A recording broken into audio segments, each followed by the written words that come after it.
All right, everyone, welcome to our Master Gardener class. This is our fourth class, I do believe, if I haven't lost track.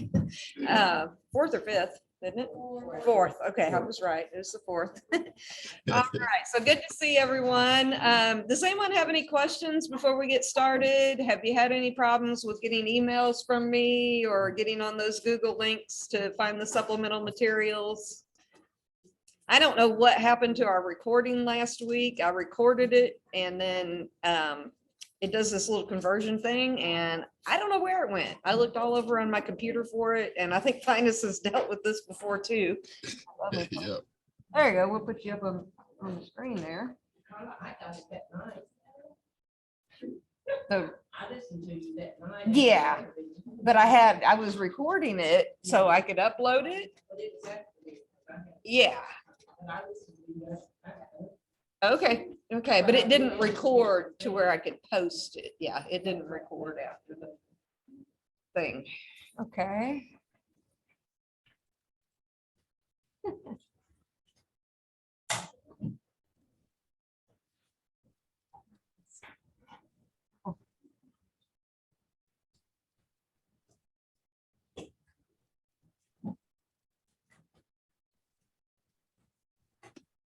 Okay, all right, sorry, just trying to figure out some things on my end again, Finis, the projector. That's all right. Okay, it's just been one of them days, so well, hopefully technology will hold out and we'll get through this meeting without any problems. Tonight, we are going to talk about vegetable production and we have Finis Stribling. And Finis is my colleague at TSU, and he is a specialist in farm management. And so he and I work on the new Farmers Academy classes and a lot of other things together. And so tonight, I'm glad Finis could be with us to teach our vegetable production. Okay, somebody says they can't see the whole screen. Finis, go ahead and share your screen. Okay. And then we'll see if that problem goes away.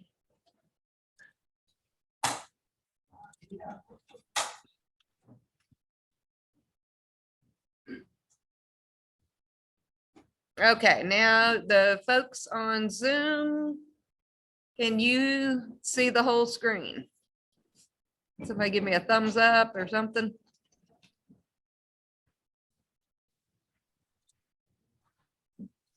Okay, Earl gave me the thumbs up, so it looks like we're good. And I'm going to minimize this. Okay, so Finis, again, thank you for being here tonight. What we usually do is go like an hour, a little over an hour, give them a break. And so you just holler when you want a break. I'm going to be watching you on my computer. Okay. Thank you, Carla. All right, thank you. Good evening, everyone. Again, my name is Finis Stribling. I'm director of the New Farm Academy and Small Farm Program at Tennessee State University. And tonight we're going to talk about growing produce in Tennessee.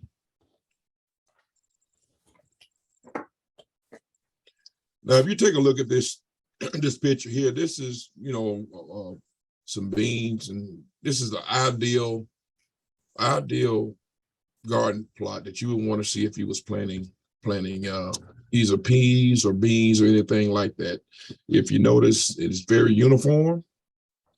Okay, so that's kind of what you want to make sure that you have a uniform stand of anything, whether it's beans, peas, sweet potatoes, whatever the case may be. Because at the end of the day, we're trying to grow a crop. And this is what we don't want to see. I'm sure none of you have ever done this before. But sometime, with Mother Nature, with some of the things we experienced this year with drought and too much rain, we can end up with a garden or field that looks this way. So this is not ideal. So this is not what we're shooting for when we're looking at planting a garden.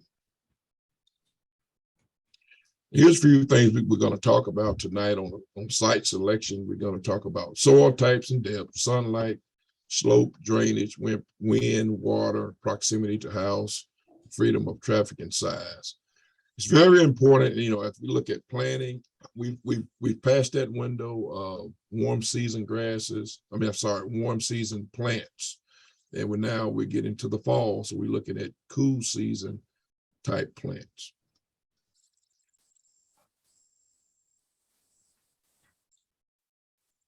Soil.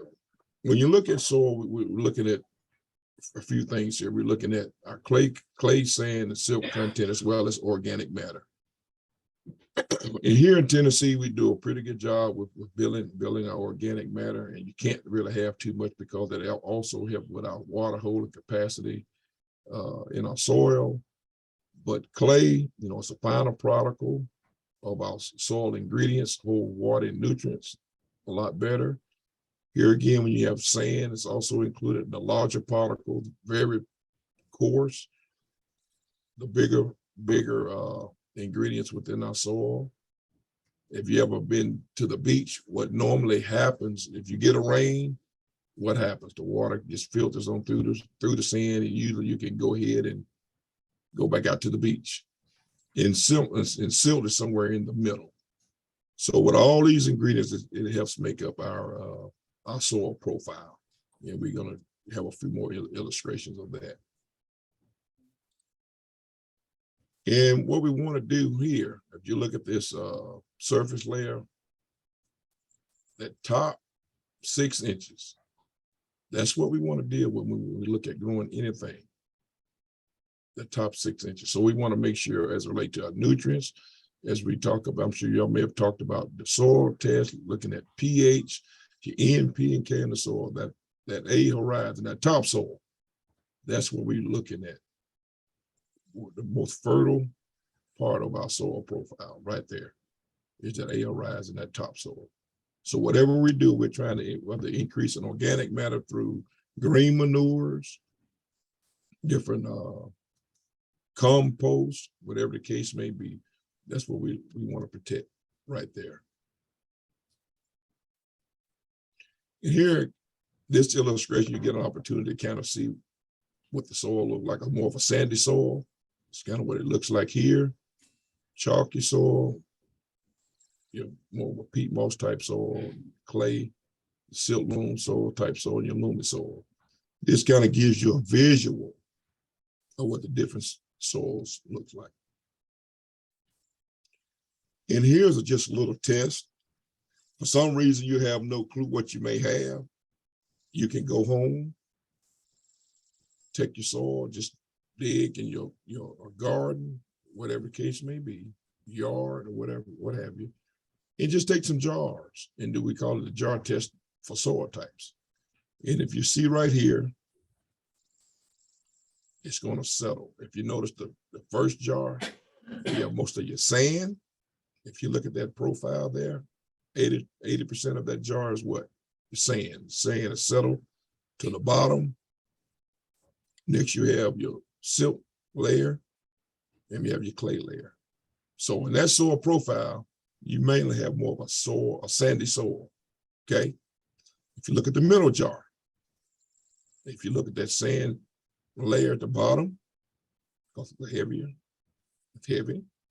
Then you look at your silt right here in that jar, and you got your clay on the top.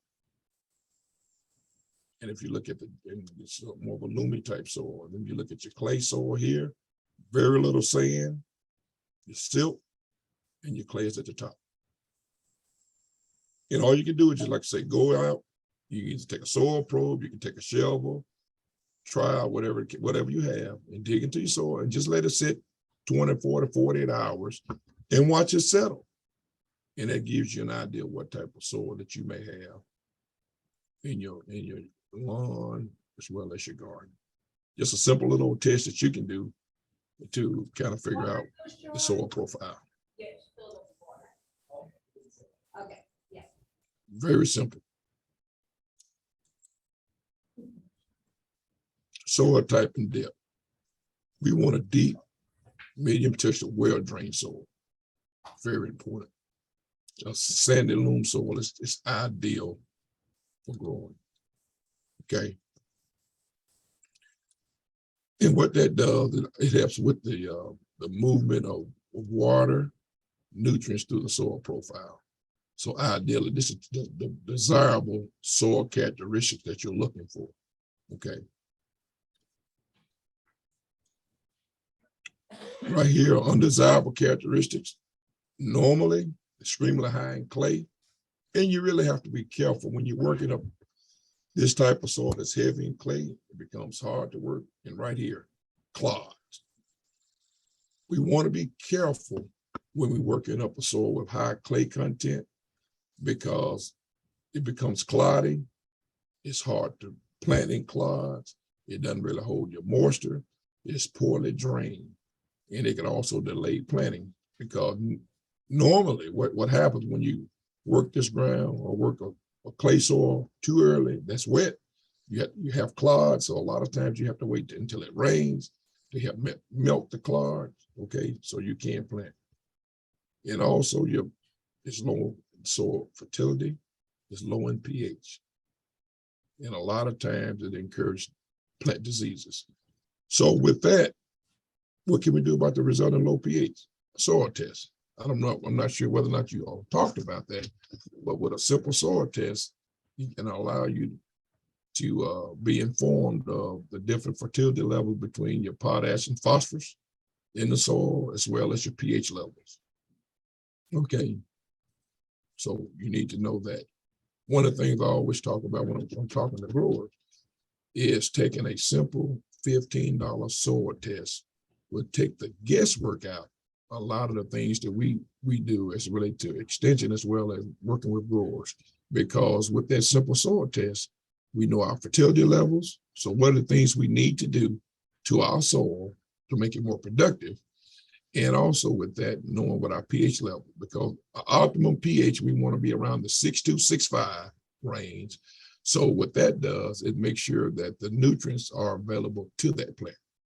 Because no matter if you have high fertility levels in the soil and you have a low pH, those nutrients are not readily available to be taken up through the roots for those plants. So that's very important.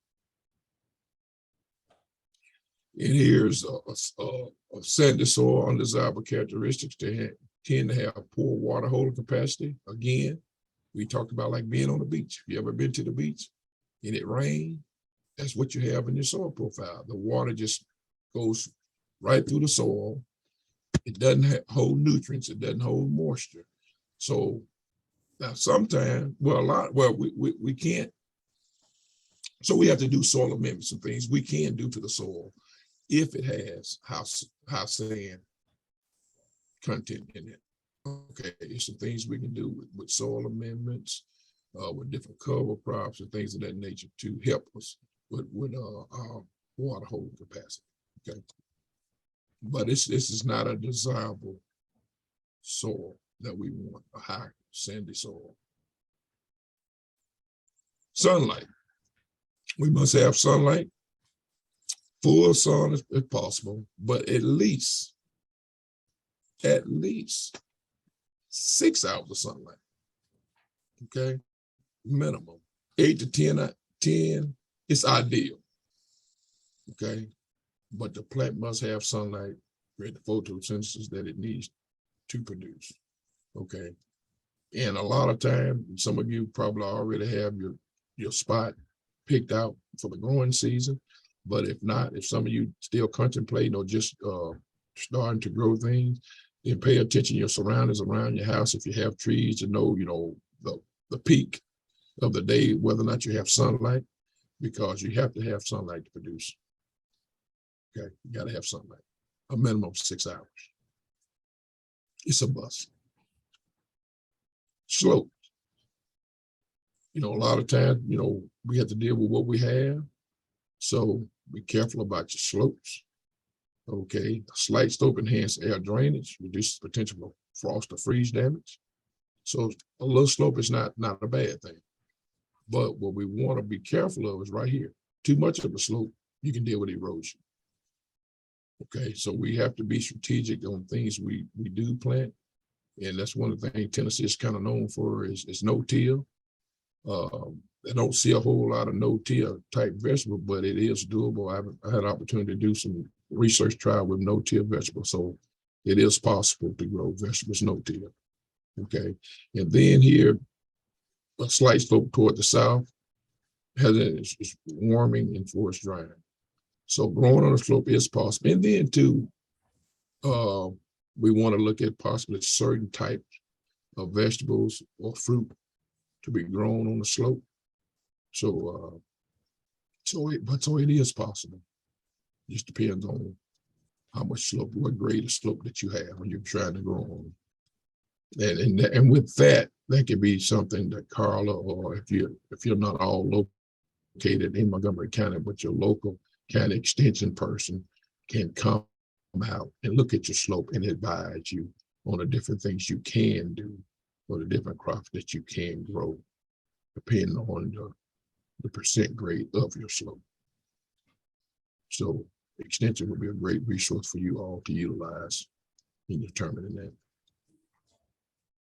Here again, is something else that sometimes we don't have much control over, the freedom of traffic as related to deer and other animals located in low traffic area. And I'm sure all of you may know, as we're growing houses faster than anything else, that guess what? We are taking up a lot of our wildlife habitat.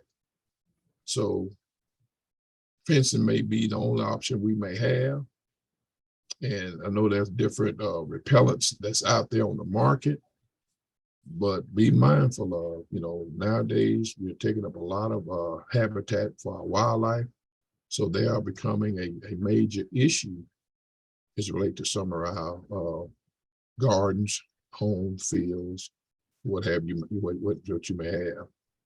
So a lot of people are putting up, high tensile fence or doing some fencing, utilizing, animals, things that make a lot of noise. So just kind of be mindful of your area and surroundings when you're planting your vegetables, because you put in a lot of work, and to have it destroyed by wildlife is not encouraging at all. Especially if you go through a summer like this year where we had the 100+ degree weather, and we're looking for a bountiful harvest, and the deer beat you to the harvest. The size, okay, the size, be thinking about your garden. I know I also work with folks in community gardens. A lot of times, people just think, a 25 by 42 or 20 by 20, it's not really big. But a lot of times, when you start looking at certain vegetables, that could be a pretty good size garden depending on what you're growing.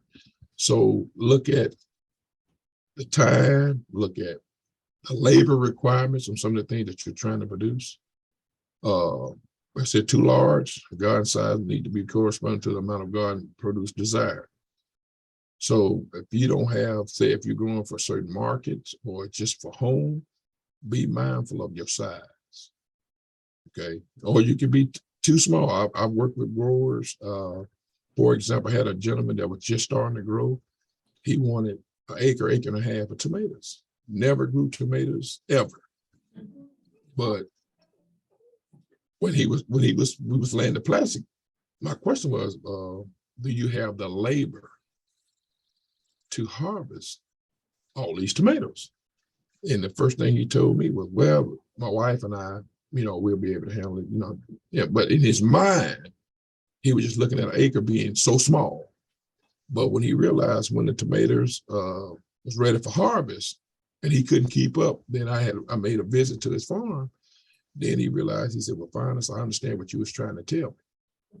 Because he had a lot of tomatoes and a lot of them were starting to split. They were starting to rot. He just couldn't keep up with them. Same thing when you look at okra. It doesn't take an acre of okra to really produce.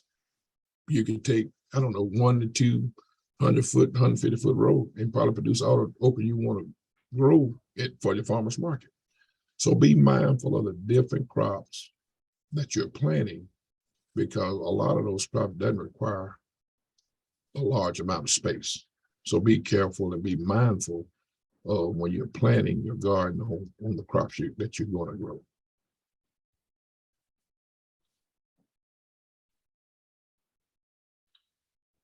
We'll talk a little bit about your vegetables transplant seed selection.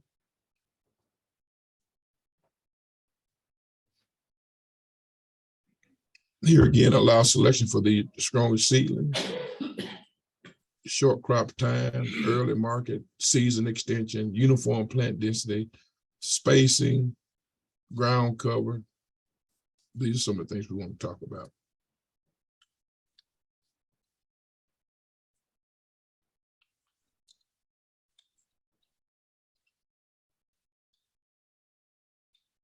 Trying to minimize this. Transplant production. What vegetables are transplanted? Here it gives you a laundry list of the different vegetables that are transplants. Okay, your brassica, your onion, leeks, scallops, brassicas, cabbage, cauliflower. Traditionally, these are vegetables that are transplanted.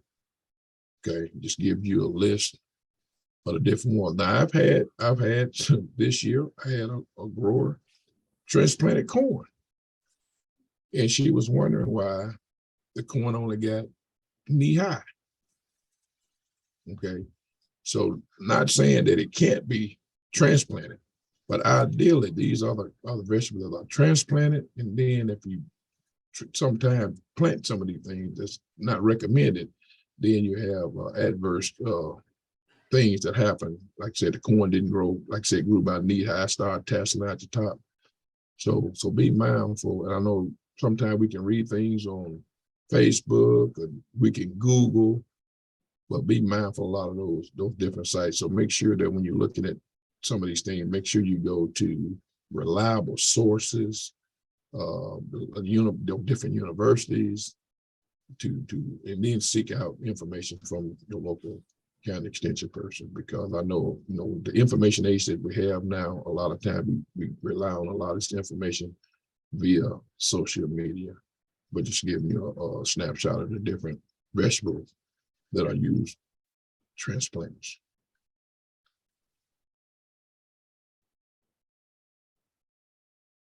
And here, just a vegetable about direct seed. Here again, sweet corn is listed as direct seeded.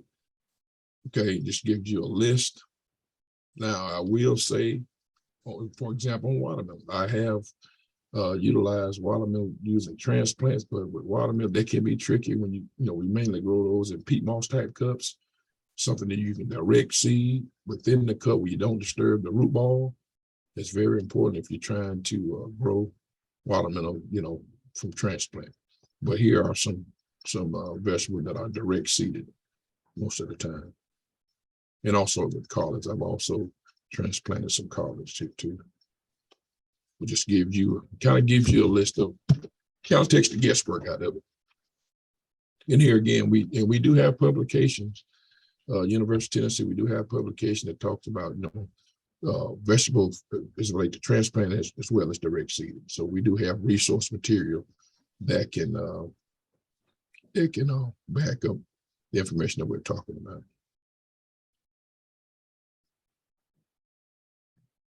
And here's some transplant transplant production, grow your own or purchase. Here are just some of the pros and cons. For its purchasing, it can save on labor, save on fuel costs, okay, you can save on aggravation. And that can be the case. But now if you just have that green thumb, then I'll say go for it. Because guess what? Less costly, allow flexibility, selection, it can generate income. So anything that you may have extra access, you can sell to your neighbor or another farmer and have control over quality. A lot of times when you start going, I don't know if you've noticed this, if you're going to your Lowe's, Home Depot, Walmart, sometimes those plants don't look ideal. And then too, when you look at some of our recommended varieties, they don't really have a lot of things that we may recommend as relate to extension. They just may have what, the industry stand like better boards. They just may have all better boards. but we also have some commercial varieties are just as good as so-called homegrown varieties. So with this, you can go to your, your Johnny Seeds, different seed catalogs or seed companies, order direct. You take a small pack of seed and you can produce a lot more transplant versus going to the Home Depot and Lowe's buying one plant $4, $5, $6, just depending on at what stage that you buy them. So that's just an opportunity if you have that green thumb to kind of produce your own plants on your farm, or if you have a neighbor, you possibly can buy plants from. But just got some food for thought, just kind of the pros and cons of either purchasing your own transplants or producing them on the farm.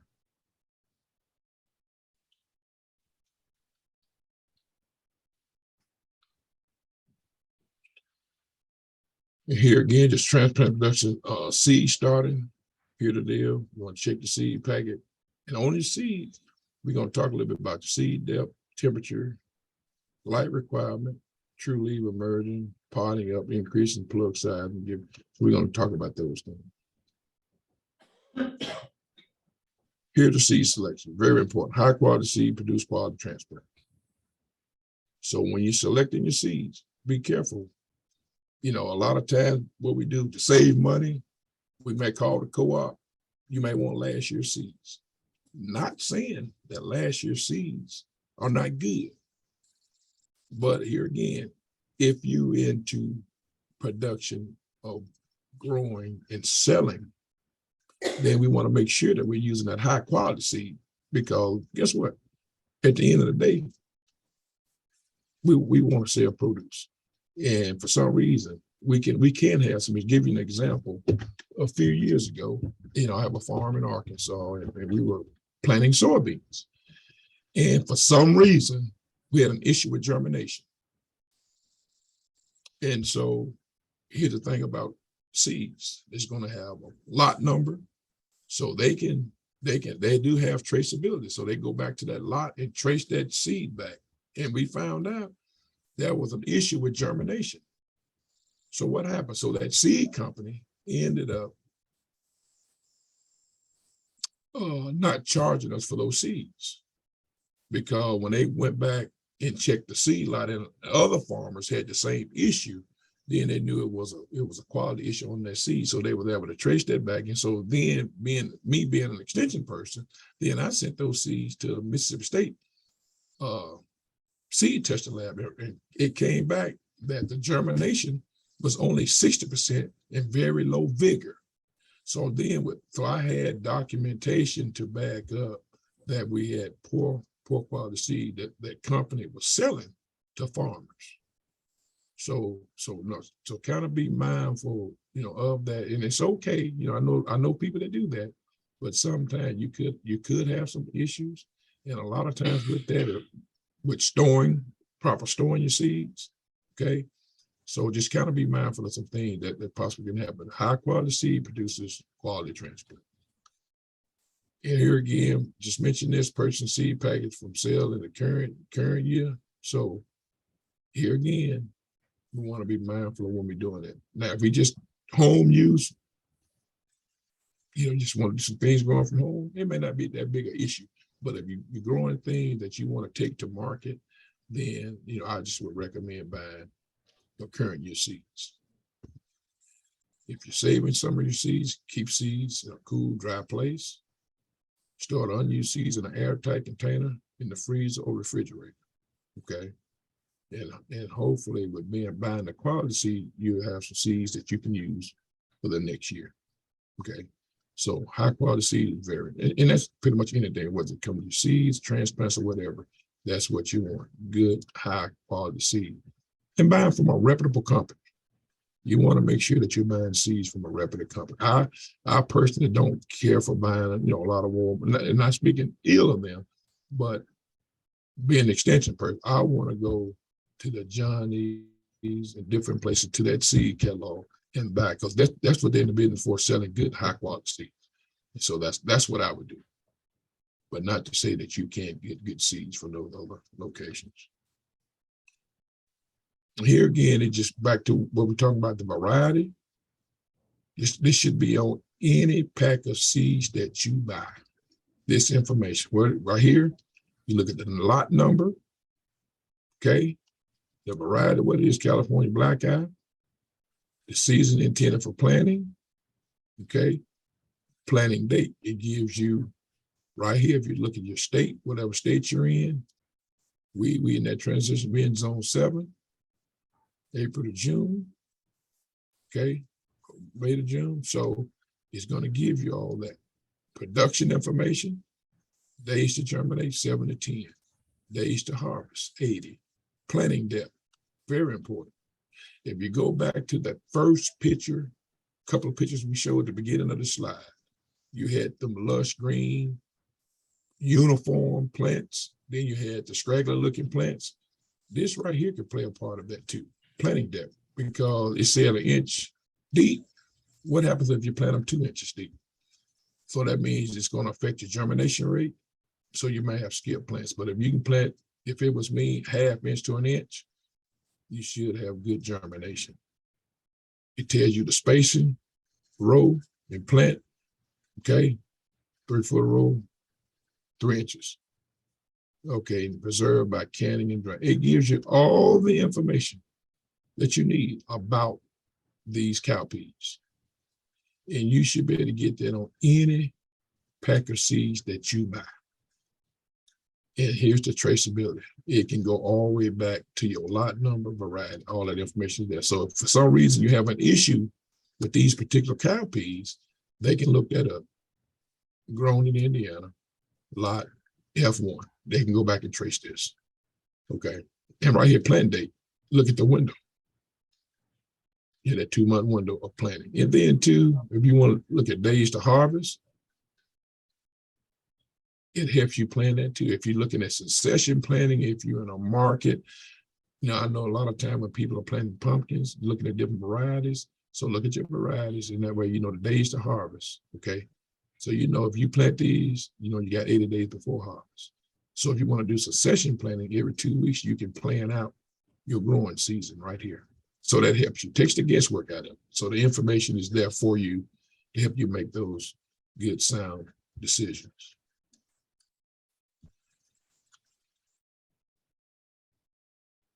Okay, starting seeds, your plugs and flats. Here's the idea what the transplants look like. Here's the flat where they making plugs there to start your seeds right here. Pretty simple. I mean, just think about if you go buy just a pack of seeds, look how many plants that you can grow on your own, and just think about what one planter costs you if you just went to Lowe's or Home Depot. Okay, that's something to think about. Just going back to the previous slide where we're talking about growing on your own versus purchasing. Plug trays are very different sizes and sale.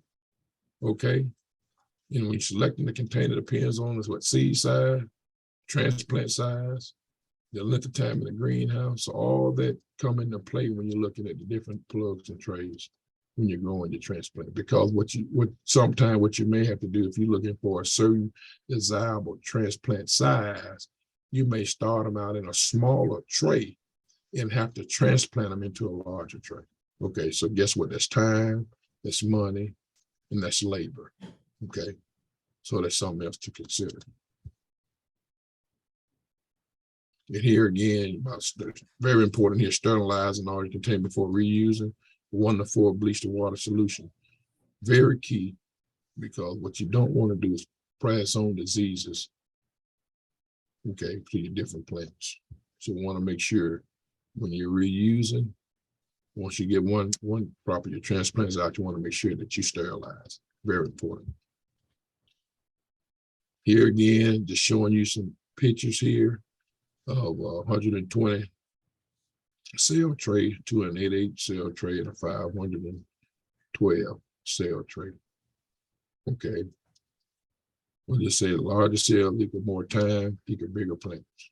Okay. About $1 tray. So that just gives you an idea of the kind of cost that's involved with the different trays.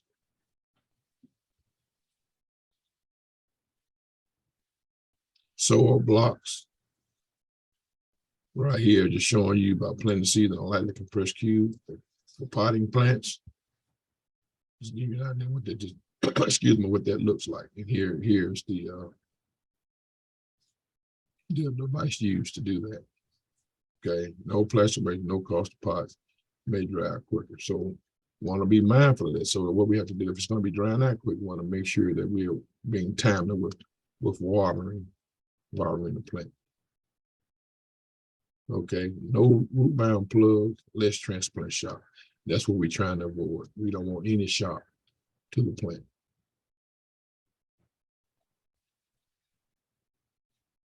You just give you a block mixing recipe, 30 quarts of brown, depending on what you're looking at, brown peat, perlite, compost, sterile soil, 3 cups of base fertilizer, okay, which could be bone meal, phosphate green sand, and a 1/2 cup of lime. So you can make your own mix. We're just giving you that recipe if you decide it's something you want to do on your own. And I'm sure this PowerPoint presentation will be available for you, so you would have this information if you so desire to do it on your own. Here again, just giving you your potting medium, so you can mix your own with the peat, sand, compost, and all that. Okay, or you can buy it already pre-mixed. So that's pretty much up to you. So depending on the cost, maybe more cost effective, to do it yourself, or just to buy it. If you're like me, just probably buy the pre-mix and just keep it moving. Okay, so we do have some good products out there. Mixing it yourself, just give you back again, just showing you the pros and cons, less expensive. It can be, here's the thing, it can be time consuming. If you have the time, then I say go for it. Montgomery can create a custom mix to suit your needs. That's the beauty about doing it yourself. You can tweak it, you can customize it, okay, and protect the problem of disease and weeds if you're doing it yourself. Because, right, it's back to what we said here about sterilizing. But if you don't mind paying a little bit more cost, because we had to pay for what somebody else to do it, the packaging and all that, a little bit more cost, easy, more uniform and sterile. So you weigh the difference on what fits your, everybody's operation is going to be different. Everybody's needs going to be different. So if you're that person with that green thumb, say, you know what, I want to do this myself and make my own potting medium, then I say go for it. If you don't mind spending a little bit more money, or if you're like me, you don't have that much time, then hey, you can buy it. And then too, here's an opportunity. If you so desire to buy pre-made potting medium, then guess what you do? Now, if it was me, here's my econ background kick in, that might be added 5 more cents to a transplant if you decide to sell it. So what do we do? We pass the cost on to what? Somebody else. Just like, we go into the store, as consumers, guess what? They pass the cost on to us. So that's an opportunity if you so desire to buy pre-made mix, then you may charge a little bit more for your product to pass on that expense. Or if you're doing it for yourself, then it's just an expense that you consume. Here again, it's just a recipe right here for organic potting mix. Different manure, 5 gallon peat, moss 5 to 10 gallon will make you like 1 to 5 lime bromate. It just gives you your own potting mix recipe right here. So desire.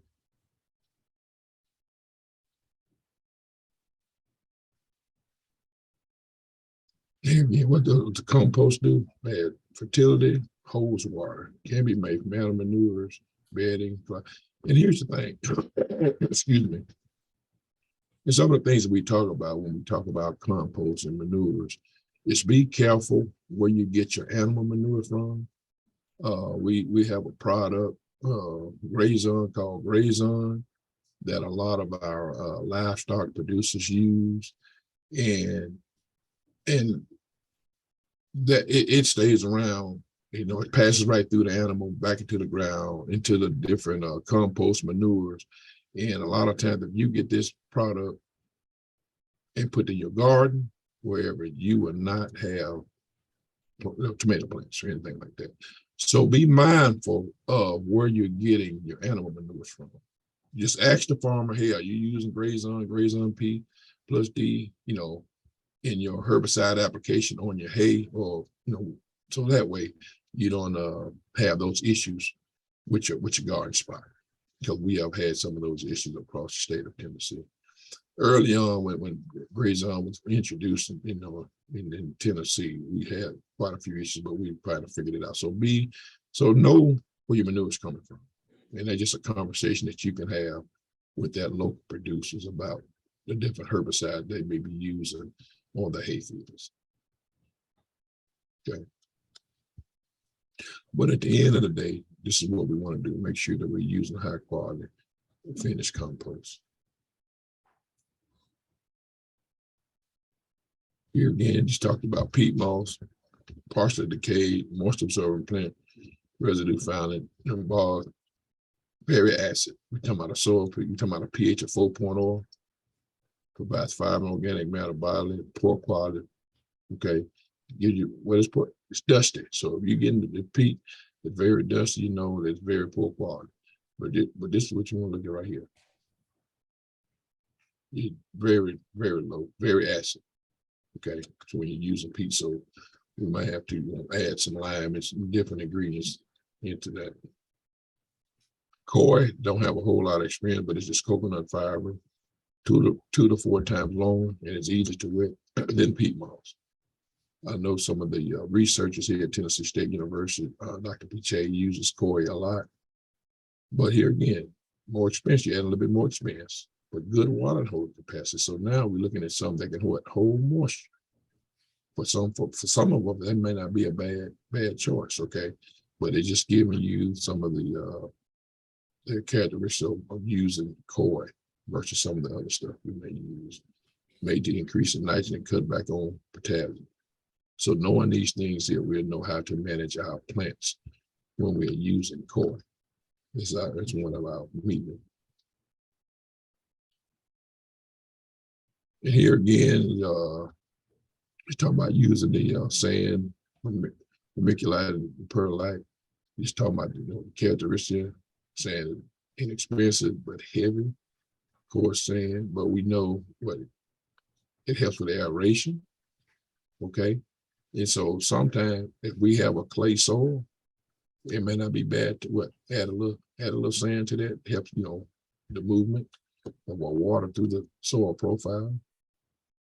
Okay, so just give you some of the characteristics of those different medium that we can use. We'll talk a little bit about seeders. Here's some automated system that you can use. I don't know if any of us is at this point using these type of seeders, but they are available. So if you large scale and maybe just growing transplant, here's an option, probably more so this option here that you can use for seeding. So that means you can get more plants grown. So that's just an option there. Just a Cedarman needle seeder. So here's somebody. So that technology is out there to be utilized if you so desire. Seeding stage is 4 stages: seeding the soil, emergence to initial leaf, true leaf, root development, finishing, and hardening. Just gives you the 4 stages of seeding stage. In general, moisture level and temperature tend to decrease while light and fertility increase with the progression of each stage. So this gives you an idea of the 4 stages if you was doing your own seedling plant. And then to me, this is where you're working in, from the seeding to soil. Okay.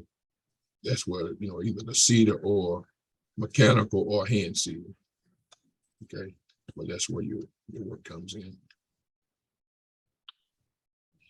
Here again, just showing you seedling growth and development as it emerges. You got cotyledon leaves coming out, copper cotyl, but just showing you seedling development. Okay. And that's the idea, is what you want to see, right? When they come up, you get them cotyledon leaves above the ground, you get them two true leaves there, and the plant is off and ready to go.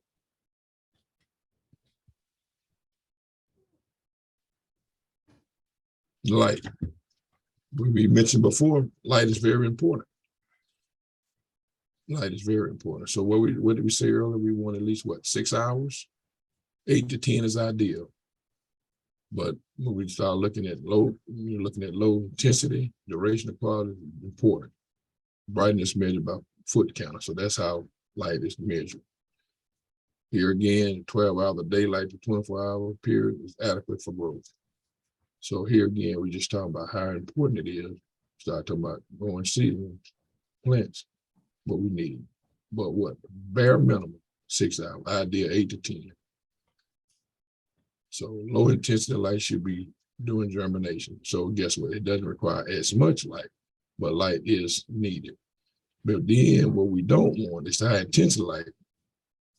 Your boy seedling elongation. That means we get those long stringy plants, and that's what we don't want. That's not ideal.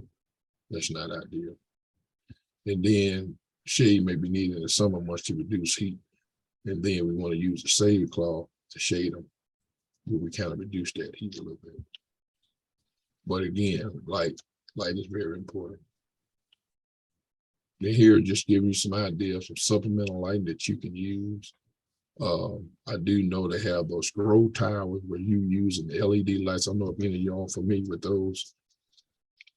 Those towers or not, but you're talking about anywhere from $1,200 to $1,500 purchase if you buy the grow tower as well as the LED lights with that system.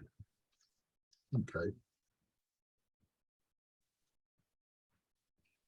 Here again, we talk about temperature. Most plant species grow very low at temperature less than 45 degrees, but increase the growth rate up to 77. So we start talking about the cool season, they can have some of the lower temperatures, but we still don't want to be too cold.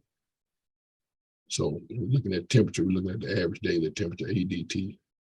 Okay, but here again, temperature is important too because it influences what? The growth rate. Right now, in my world, we're growing, right now I have cotton planted. So guess what? We're not getting the heat units right now. So the plant is starting to slow down. Matter of fact, all plants are starting to slow down now. And so we're not creating as many heat units. So plant growth is starting to slow. They're trying to mature out. They're starting to cut out because we don't have a lot of daily temperature. Then as the daytime temperature started to cool down by being warm season plants, then that plant starting to shut down. So here again, the temperature can also influence the plant growth. Now, if you think about this summer when we had those 100+ degree days, I don't know if any of you had tomatoes, did your tomato plant throw blooms because of the high temperature? So sometimes we can get too high, then that plant naturally have to abort blooms, or it doesn't fruit as well because that temperature can have an influence on plant growth. So we're noticing now, even on the cotton crop, I had a buddy that sent me some pictures today that we had, initially we started out retaining quite a few bowls. Then we noticed that the crop is not as good as we thought because going through that hot period that we had about 30 plus days of just hot weather. And then even in Tennessee with corn, a lot of corn are being cut for silage here in Tennessee because of the hot temperatures. We just didn't make, and no rain, we just doesn't have the corn crop we've had in the past. And it goes for vegetable the same way. So I'm not sure, how everyone's vegetable crop did this year, but the temperature influenced plant growth and production on our crops. Greenhouse watering requires attention to detail. I really like using drip irrigation. And then you look into these potting, if you got pots with potting mixes, I kind of like to use those emitters right there at the pot. That way it's more, you don't have a whole lot of excess waste as it relates to watering in the greenhouse. But the main thing about a lot of your mixes, it doesn't hold water, it dries out faster.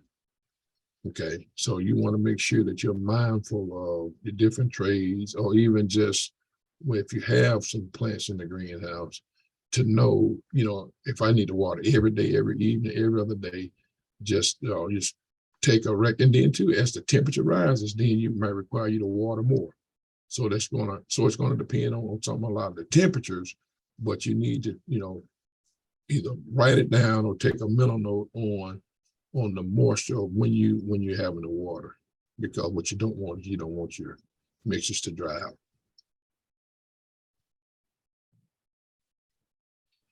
And here, the transplant production, here again, it just talks about temperature, ideal temperature, and it tells you right here 4 to 6 weeks for the transplant to get what you need for ideal growth. 4 to 5 true leaves, okay, frost tolerant hardy, field growth to harvest, 6 to 10 weeks. Okay, so ideally, this is where you want to be with your transplants. You go to the field. To get to the field. So guess what? We've done a lot of work for you. You have the cheat sheet.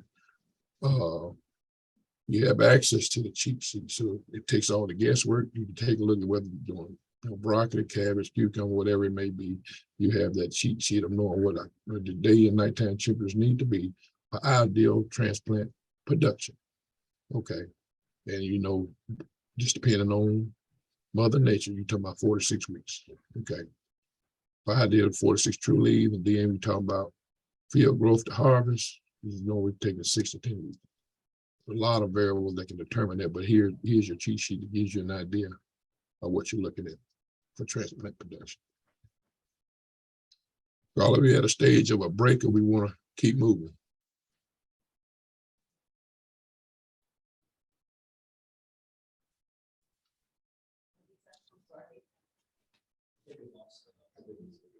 Yeah, we want to take a break. Okay. I'm sorry.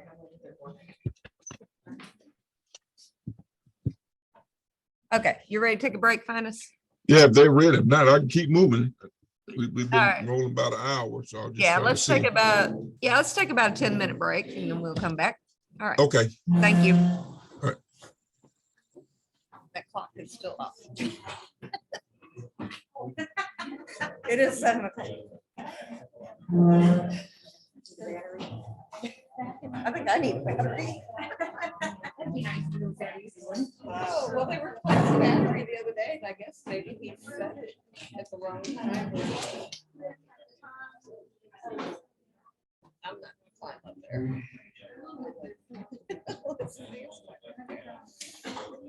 Question, do you know who did the other signs? Was the sign, the logo you sent me? I can't see the large. So, who ordered the other signs, or where they ordered it from? Like, well, I mean, I know the logos that are on the banners. Yeah, the banner. Yeah, I don't know where. I sent a message about Beverly on the share. I don't know. We've had them for so long. I don't know who ordered the color. But usually we go through that place off of Riverside, the same place we got the t-shirts from. Yeah, I go to Stribling. And they couldn't. And no, I haven't talked to them yet because of the logo. Is not- Okay, because I didn't think I sent you a thumbnail. I sent you the full logo. It should be able to be read. Well, the words are Yeah. there. Those came up nice, but the actual little picture. Can't get any bigger. I don't know. Because I yeah, get my mind on stuff. okay. He's real good about self. So I like Well, I mean, do you know about graphics? I can show you what I've got on my computer and see if I need to send it to you in a different format. I mean, it's a JPEG. Sometimes they want it in a GIF form or a ping, PNG. Yeah.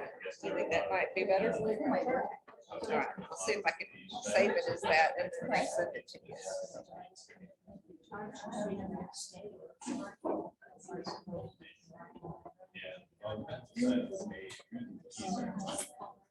Yeah.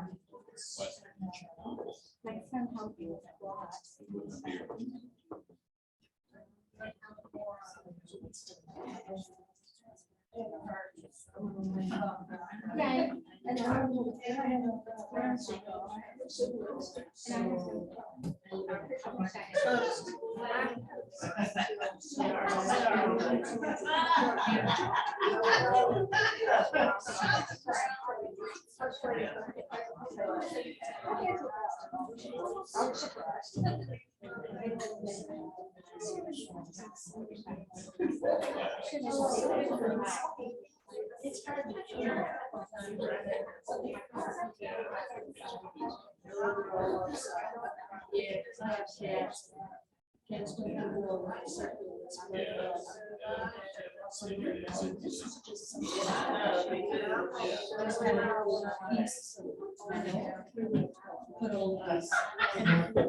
The average is 6 months.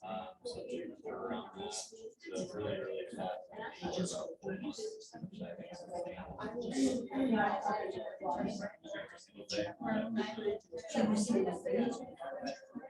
Yeah, you act really late, you're gonna get your base weight down to around 30 pounds, which makes up really late, so it's way easier to put that in. It's everything.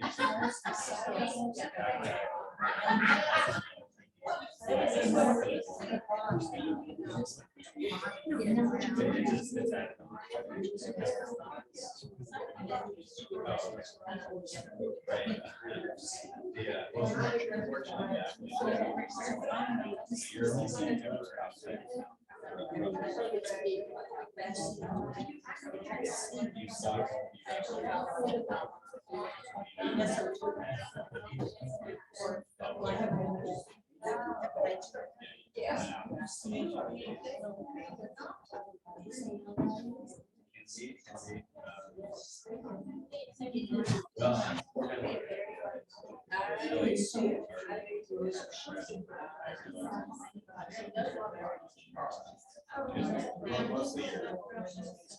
Your highest calories.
All these cool charts in the supplemental material.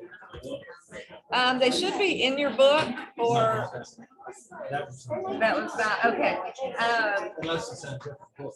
Okay, I may have to give you the link to the publications, is what I'll do, because we do have the garden calendar online and such, so that's probably where this is pulled from.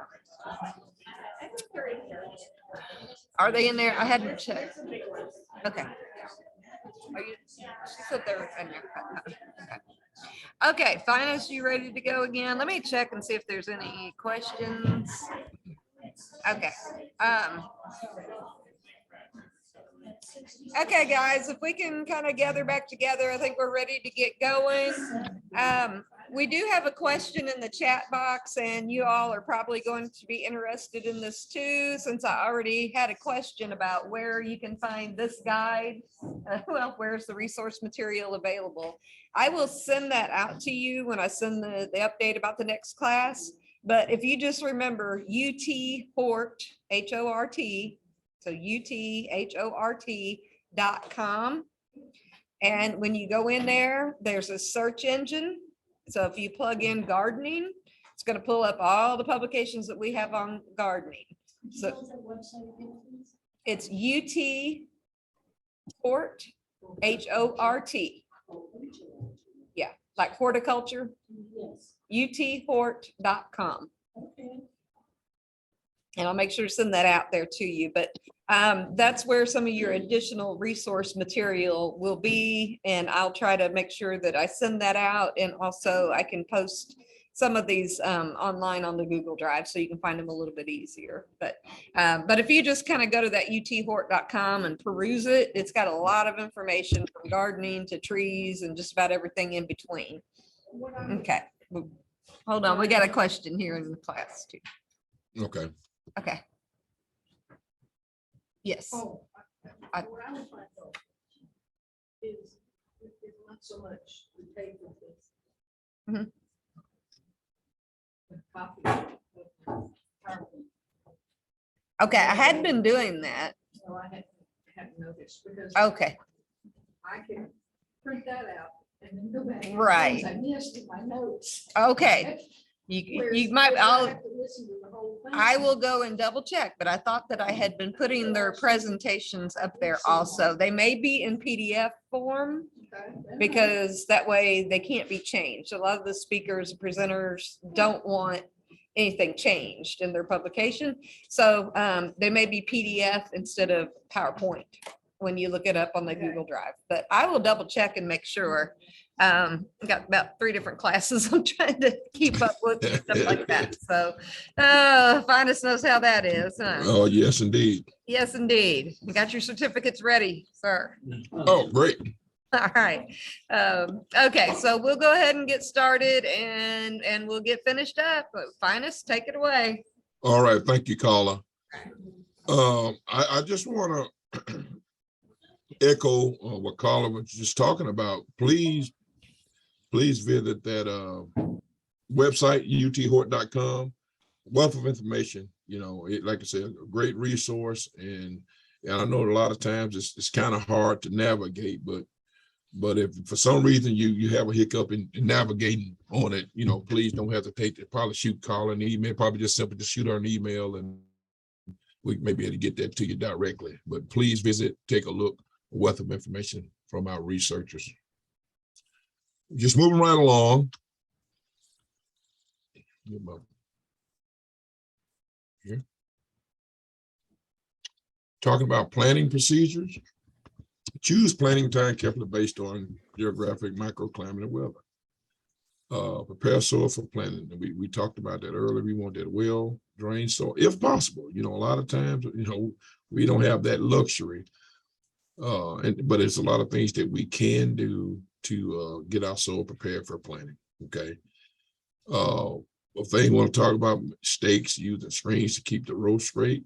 I've seen some people, just try to eyeball it. Yeah, they start out straight, but next thing you know, it's got a curve and it's kind of all over the place. But be mindful of that, just as simple as putting a stake at one end, putting a stake at the other end, just run a screen to keep the row as straight as possible.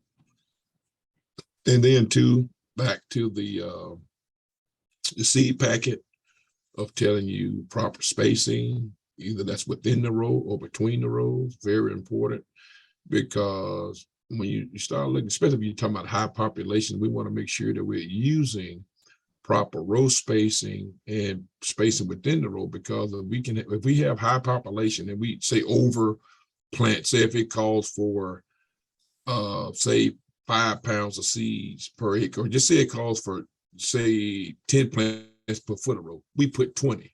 So what happens? So now we don't have good air movement between the plants. Then we get those hot, humid days. Then we prone ourselves for the different disease that can happen because the plant can't breathe, and we create an environment where we have issues with other things, other diseases and fungus and stuff like that. So we want to make sure that we use proper spacing, whether that's between the row or within the row, because that's very important. And back to, we talk about planting time as well as the planting depth. It's going to tell you that. Then for some reason you at the co-op, you're buying seeds and you just buying it, say that they have them outlined out, that they put it in a bag and weigh it out for you. Just ask them, what's proper planting depth or whatever, the okra, whatever you may be buying. A lot of times they are knowledgeable of your different depths for your different seeds. So we want to make sure that we have a uniform stand anytime that we're planting our different crops. Because at the end of the day, if you don't have uniform stand, you don't have proper plant population, that means you have decreasing yield. You don't make optimum yields on either, what you're selling, especially if you're selling, at farmers market, things like that. Now for home use, it may not be as important, but if you're looking to take, whether it's sweet corn, beans, peas, okra to the market, then we want to make sure that we're planting in the right application, seeding there, because at the end of the day, we want to make sure we do have something to take to the market. I had one producer I was working with, and I would meet with him and tell him about all different plant depths and spacing, but he decided to do it on his own, and then at the end of the day, he didn't really have a whole lot of stuff to go to the market. And I realized when we went back, he had heard from somewhere, so he read something to, about the planting rates. He decided doing it on, but guess what? He wasn't as successful because, first of all, he planted too wet. Then he had proper germination. So when you look at wet, poor germination, that also decreased what? Your stand. So it really hurt him on having something to take to the market. So make sure that we use a proper planting procedure. Irrigation. Kate said, if you're growing any type of vegetable, I would say make sure that you have access to water or drip irrigation, overhead, whatever it may be. Make sure that you have some type of irrigation. Vegetable crops require 1 to 1.5 water a week. Okay, whether it's garden hose, overhead sprinkler, trickle, or drip tape. I really like drip tape. If you look at the illustration right here, it's gravity flow. It can be something just that simple. High enough. With drip tape, it only requires 5 psi, pounds of pressure, to go through your lines. Or you can also utilize overhead. Now here's the deal with overhead. A lot of times when you look at how hot we got this summer, now you got to deal with evaporation rate right here with the water, and also you can have issues with possibly disease. Okay, when you start talking about humidity, you start looking at dense plantings, then you could have an issue with some of your other diseases. So me personally, if possible, I like drip tape, but if this is all you have, then I would say go for it, because at the end of the day, you still need some type of irrigation. But here just gives you, I think it's kind of a soaker hose. So this just gives you some different illustrations of different type of irrigation. But this is what I prefer overall. But I know a lot of times this is pretty simple and easy, just a matter of going to Home Depot, Lowe's, overhead, because a lot of us use it in our lawn, just get that, and it's just easy to roll with it. Okay, but irrigation is key. Here, just showing you proper irrigation. And what happens here? Too wet. We don't want this. We put in a lot of work to get this garden up and going, but what happens here? Back to the soil, puddling right here. So what happens here? You deplete the oxygen because, so the oxygen in the soil. So what happens here? It stunts the growth. Okay, doesn't have the oxygen for that plant to take, to grow. So we don't want this. This is what we want. We just, we have the 12, you can get, it calls you emitters. That's usually 12 to 18 inches apart within this drip tape. It keeps the water, keep the soil moist. And a lot of times either you can do this bare ground or you can put it on the black plastic. Okay, either or. Talking about harvesting, correct harvesting, maximize yield and quality. One thing, I was just at a training yesterday, and we talked about, maximize enforce quality. We were saying a lot of times what we like to do, we like to harvest that crop. It looks pretty. We have a tendency to what? Sometimes wash it, but what we want to encourage is you not to wash it, because it helps maintain the quality of that particular vegetable. So, and sometimes we may have to educate our consumer to say, hey, this plant is better if we don't, clean it or wash it. It doesn't start deteriorating and losing quality. So a lot of times how we handle and harvest our particular vegetables has a lot to do with our quality. Okay, because a lot of times, a lot of issues that we have as it relates to different outbreaks, a lot of times it's our post-harvest handling of a lot of our vegetables. So we want to make sure we're very mindful of how, how we harvest and the correct harvesting, just like some of the things, we talk about the difference of homegrown versus a lot of things you buy in the store. But the reality of it is a lot of things that we buy in the store, they're not at their optimum ripening age. So a lot of times they pick them, before they just, we call vine ripen. Then we have to gas them to ripen them. And a lot of times we lose a little flavor. And it's not really the same as we went to the farmer's market or our backyard, garden. So it has a lot to do with our quality. It just doesn't have the flavor because they're not fully ripened on the vine.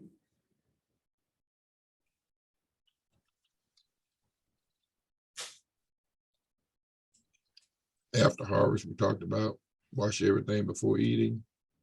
He said, the educator said, hey, I just dug these potatoes. I'm not going to wash them, but before you do, hey, make sure you wash them. That way, you have longevity. Because what I've noticed a few years ago when I was managing a farmer's market in Bedford County, we had a blackberry grower. And I do a lot of juicing. I would go to the store at Walmart and I would buy my berries. And if I didn't juice them within 2 days to 3 days, I literally would have to throw half of them away. And when I bought the blackberries at the farmer's market, and I could pretty much keep them almost 2 weeks. It was just because I have no idea how long those berries had been off the vine, and they had been in a cooler. Okay, keeping them at bay. But as soon as they bring those berries out, put them in run. I'm sure many of you probably been to Kroger's, Walmart, or Publix, and you see somebody in the produce section, picking up a lot of your, deteriorating fruits and vegetables, throwing them away. And that what's happened because we don't know, they already been on a truck 3 to 4 days to get to a distribution center. Then they've been in the refrigerator, who knows how long, and then they hit room temperature. Now they're in the grocery stores, and then we buy them. And then as soon as you get them home, 2 days, then guess what? We have to throw them away. So that's just kind of what we deal with. So we want to make sure that we handle our fruits and vegetables properly, especially if we grow them at home, because we want to make sure that we have a longer shelf life. And that's one of the things too, when you look at the local food movement, with the rate to a lot of the vegetable, that's the beauty of that, because people want that quality, they want that taste, they want to get away from, what they normally get at the grocery stores. Cause like for me, for an example, when I can no longer buy tomatoes at the farmer's market, I'm done eating tomatoes until next year. I grew up eating, homegrown tomatoes, and that's what I want. So when the season is over, I don't buy tomatoes from Walmart, Kroger, anywhere. I'm just done until the next year.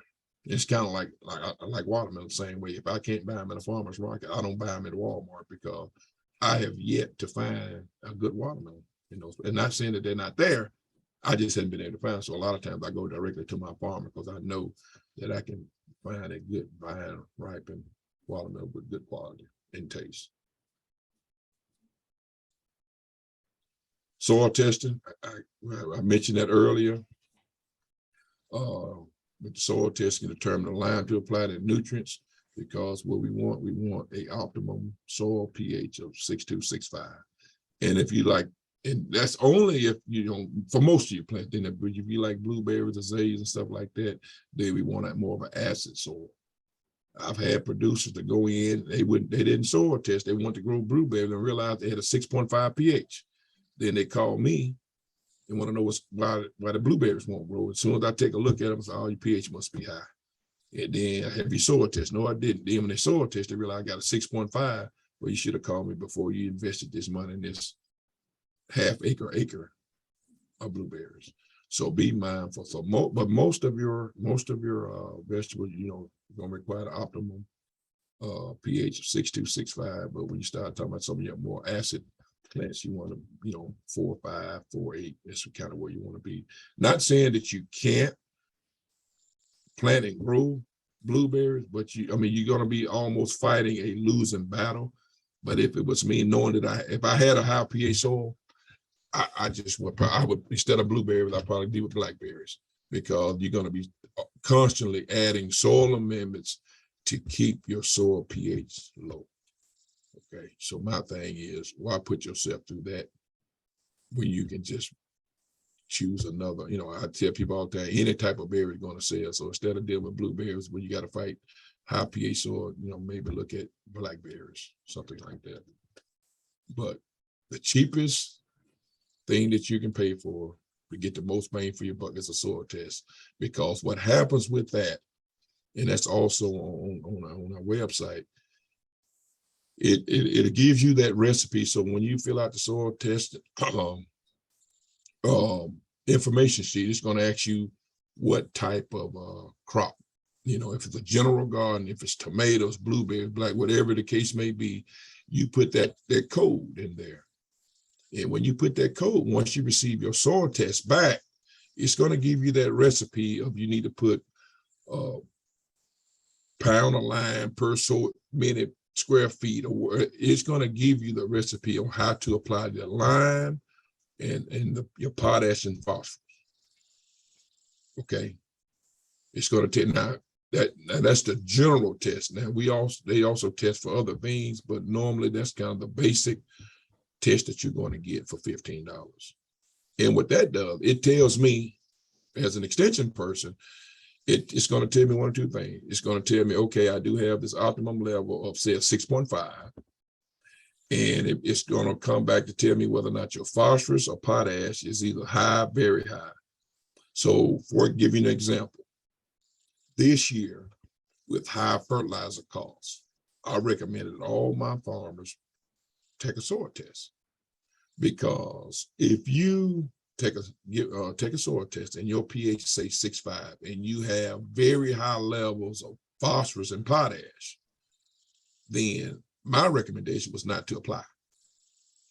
Okay, because that tells me that those nutrients are readily available to that particular plant.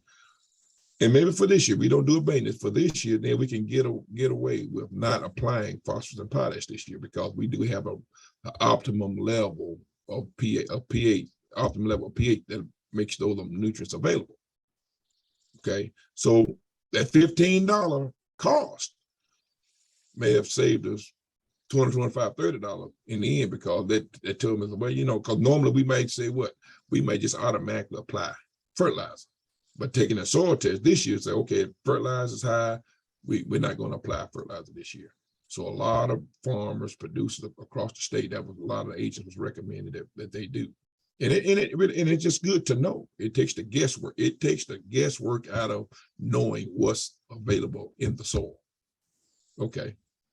Because a lot of time, the rule of thumb, we over apply fertilizers anyway. Okay.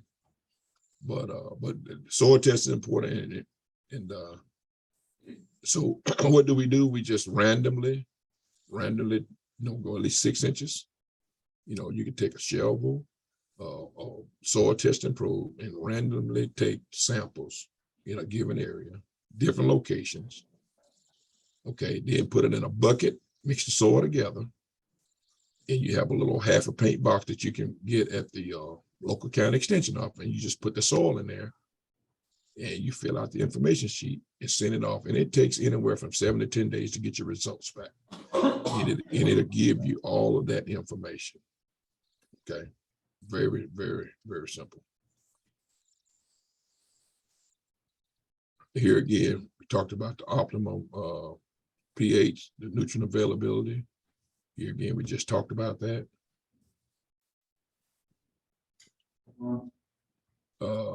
Here again, nitrogen side dress, a lot of your leafy vegetables require a lot of nitrogen. Okay, like if you're planting your different green, like if you're getting ready to plant greens this fall, hey, if you start harvesting some of your green, just side dress a little nitrogen on it to keep your greens growing.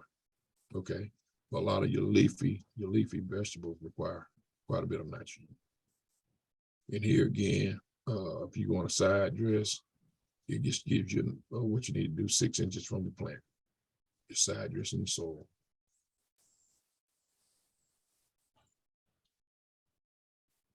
Let me just go back here. And what I want to say about side dress, I know a lot of times people use some of your water soluble fertilizer like Miracle-Gro, for an example. A lot of times the ease of application, a lot of people go with that, but be mindful of when you look at nutrient analysis, you're going to pay more for convenience of using some of those things. One thing I experienced a few years ago, I was in Home Depot and I overheard some ladies talking about fertilizers, just named like Lasco, it was some generic name, and it was like 15. And I heard, oh, you need to use this Lasco because this name brand, and I'm just listening, they just arguing back and forth. And I just said, excuse me. I said, told them who I was, not work for you. I say, it's no difference in those brand names because I told them about the nutrients you're looking for. All of it was 15, but the generics was cheaper. So a lot of times, we name recognition, sometimes we just pay more just for a name, but yet and still, it's the same thing. A lot of times when we look at, generic herbicide, what we want to look at more than anything is active ingredient. As long as it's the same rate of pounds of active ingredient, it's pretty much going to react the same way. So a lot of times don't get caught up a lot of times on name brand. If the active ingredient and nutrient content is the same, it'll do the same thing. You're just paying for the name. Here we just talking about just different equipment, whole rig trial, small supply. Just so a lot of you probably have already seen it, but just some of the different equipment that used in the home garden. Okay, not read too much on that. It's just the essential tools that's needed and used in the home garden. Soil preparation. We've gotten away from this, okay, but soil preparation is clear, clearing the site, but back to what applying the lime, applying the soil amendments, fertilizer, and working and tilling the soil.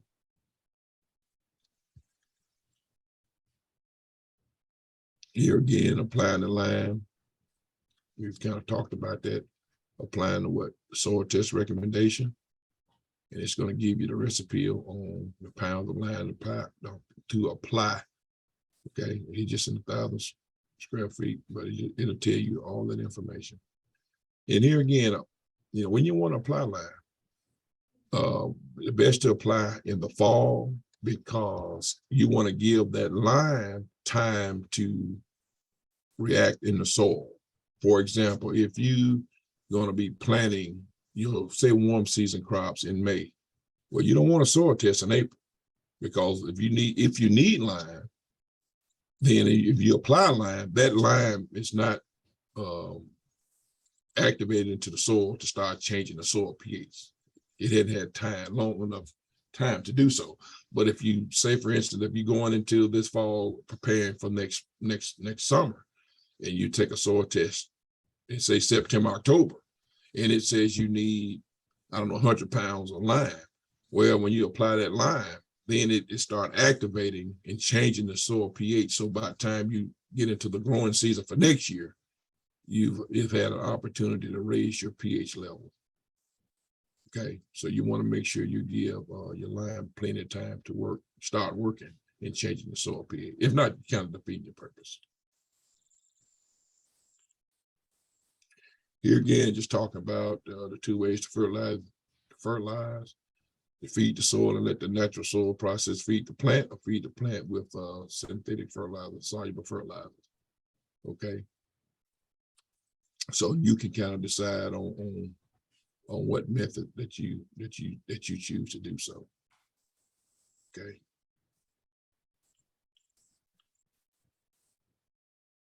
Here again, we're just talking about building the soil. Here's some things that you can use.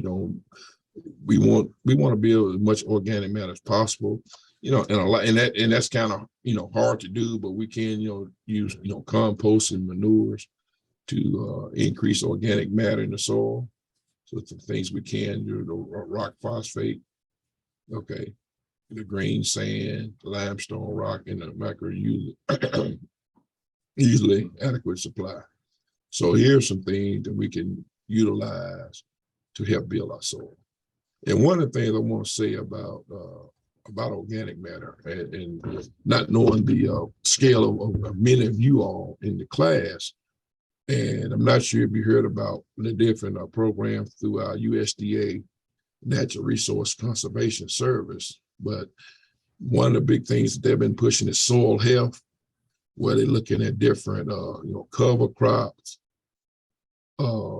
things of that nature that you can plant to increase your green manures in the soil to decrease, some suppress your weeds, help you with the soil tip. So depending, and then also depending on if you got compaction, plant some of your radishes, things of that nature. So, if some of you may have, say, a hoop house maybe in the backyard, if you have a large size garden, or even if growing, 1 or 2 acres, I'm not sure where everyone is, but make sure that you, maybe contact your local soil conservation service. Now with the movement of urban agriculture, we kind of changing our mindset of big agriculture. So even though you may see that, okay, I'm on small scale, but urban ag is going to be pretty popular across the state. I know they have a real big urban ag initiative. So don't discount some of these programs that can be utilized by some of you all. Okay, because just to give you a prime example, when I was managing the Bedford County Farmers Market, I had one of my Eagle Scouts to come up to me and wanted to start selling microgreens at the farmers market. And he was the only person selling microgreens. And I just pretty much told him, I said, well, it may be a hard sell at the Bedford County market. I said, but just give it a try. And he was literally growing his microgreens in one of his bedrooms. Okay. He didn't have, that's the only place he had to grow them. And sure enough, he came and he started growing his microgreens, had done his research, and he just started out with just having people just to try them. He was just passing them out, trying them. And the last time I talked with his father, they were in 4 restaurants in Nashville just by starting out growing microgreens in one of his bedrooms. And then I got him signed up for a high tunnel, and he put a smaller high tunnel in his backyard. So don't discount some of these programs. So they are, have programs available for urban ag folks too, that you can qualify for some of these cost share programs. Starting from the ground up. Well, here again, we've talked about that, the balanced soil, organic matter soil, we're having a well-drained soil, water holding capacity, all the things we've talked about thus far, but going back to building with a healthy soil, increasing the soil microbes, because at the end of the day, that's what we want. We want to have a living soil. So when we got a living soil, that means everything is working together for that plant.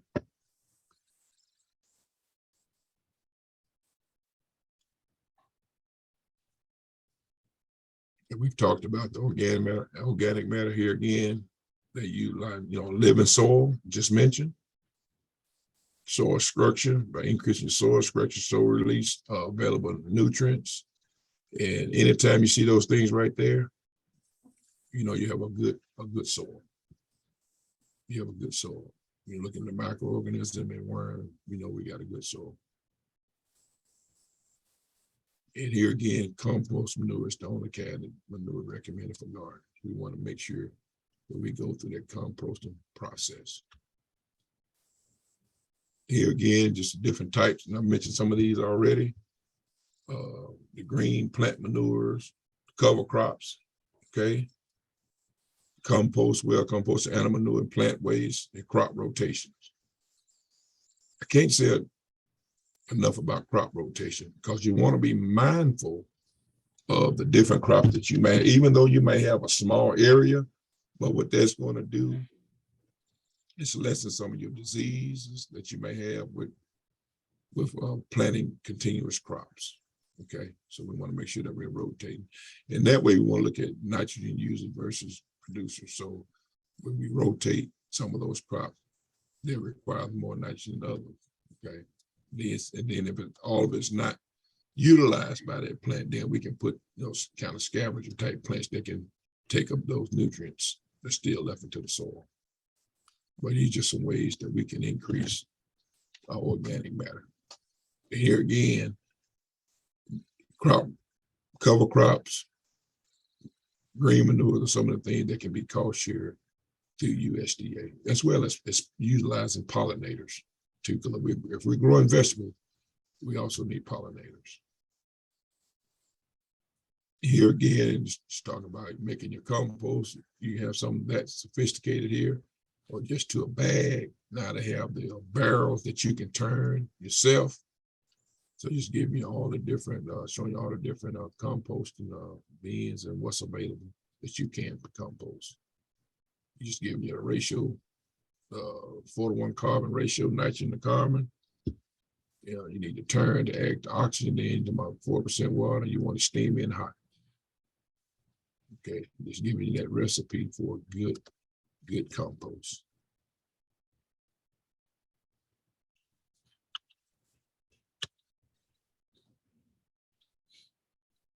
Yeah, we say, so how do you know if you haven't been doing well? You want your moisture level at 50%.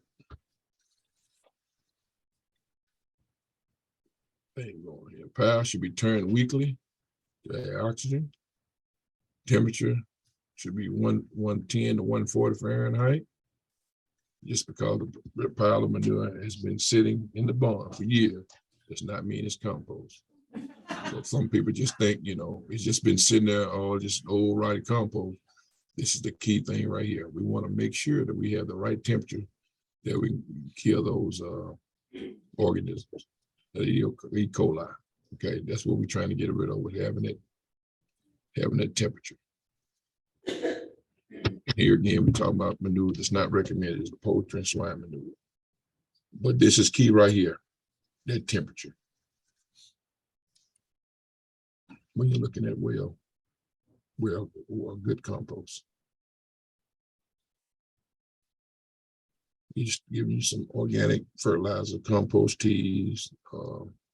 Here again, just giving you just some examples here. Also, here's just some approved organic additives here: your bone meal, fish meal, cottonseed, wood ash.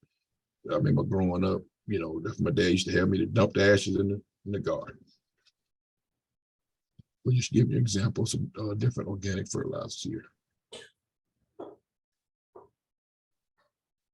And then if you're not sure, we do, I don't know, for instance, relate to organics, we have an Omri handbook that gives you all the different organic fertilizers as well as organic different pesticides, herbicides too.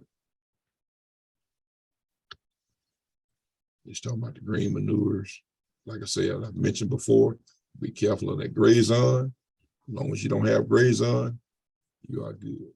You utilize your green manures.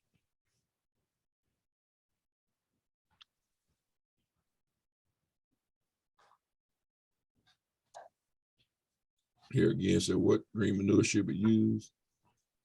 It just gives you an idea. With tall crops, you're talking about sweet clover, veg, red clover, before potatoes, soybeans, sweet clover, under corn, so it just gives you an idea. So if you're planning to use some of your green manure, it just giving you an idea of some of the things, different cover crops you can use. Now we'll say Sarah, SARE.org, and Carla can send that information to you. They do have a book. It's called Managing Cover Crops. It's a really good book. That'd be a great resource. So if you want to play around with some different cover crops, I would advise to maybe go to that website. They have a lot of resource materials on that site. That's free, available to you. And one of those books is Managing Cover Crops. So if you get an opportunity, make sure you go to that website. It's Sarah, SARE.org. And all you want to know about cover crops. And Carla, if you make a note, also possibly send them some information about ATRA. ATRA is also a really good resource for them too. A lot of information on that ATRA website. Okay, you said the ATRA. ATRA, yes. Okay, all right, will do. ATRA. ATTRA.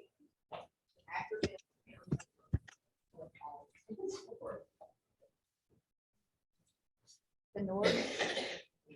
And here it's just, and I mentioned these, synthetic fertilizer, 6, 12, 12, or your complete fertilizer, triple 15, you probably see triple 10, triple 13. These are more your synthetic fertilizer, just showing you. And I mentioned the Miracle Grow, convenience. When you look at it, it costs you more on a per pound basis of fertilizer, but it's just the convenience of being a water soluble that you can utilize. But it also create the same results. We're just giving you an idea of what they look like.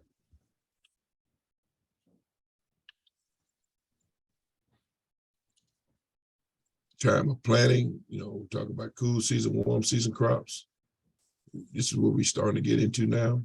This time of year, cool season crops. We've passed that window for warm season.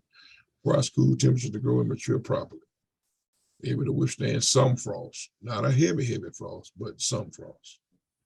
So right now we're going to be planning our cool season, and also on that uthort.com site, we have handouts as it relates to cool season, and also spring planted cool season and warm season crops. So that is available, excuse me, to everyone. Time of planting. Here again, we're talking about the warm season crop. Kind of mean the same thing. Need warm weather to germinate, grow, and mature properly, and are killed by frost. Are deep rooted and drought resistant. Now I don't know about this drought resistant, but that's because we need that water. But depending on what crop it is, some of them can handle drought better than others. Okay, but here again, we passed that winter warm season. Everything probably should have matured out, and we're looking to get ready to plant our cool season stuff. But the main takeaway here is that warm weather to germinate and grow properly.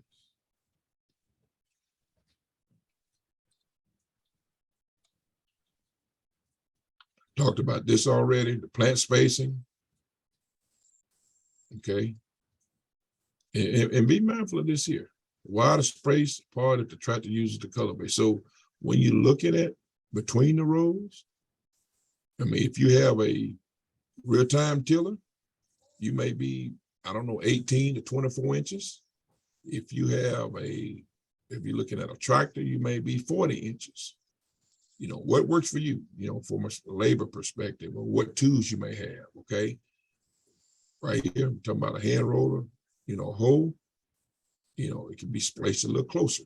So depending on, what you have available for use, that your different operation probably would determine my row spacing. For example, when I was growing watermelons, I had a 6-foot tiller. So I made sure every watermelon row was 6 feet apart. So instead of me taking a rototiller, I took a real-time tiller on the tractor and kept my rows clean. So think about that when you're looking at your plant spacing.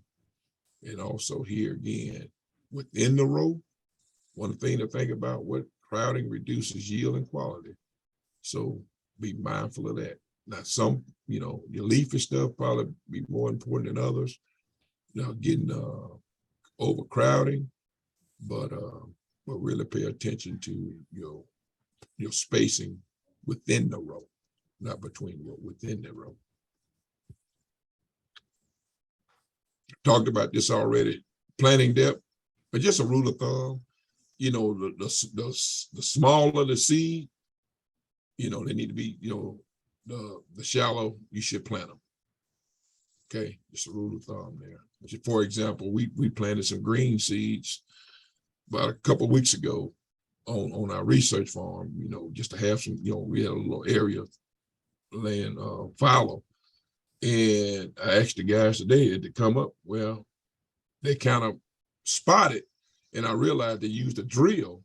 I mean, just think the size of a mustard seed, a kale seed, and we got plants coming up here and there, and we really need to replant them. But I did see some, and we probably got just looking at it, we probably got a 40 to 50% stand.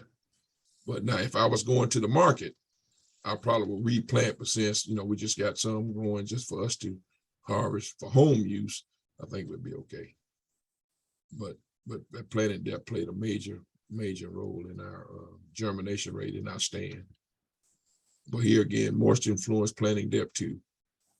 Okay, so a lot of times, when I'm planting my crops on my farm, I might say I want to plant an inch, but guess what? The moisture may be an inch and a half.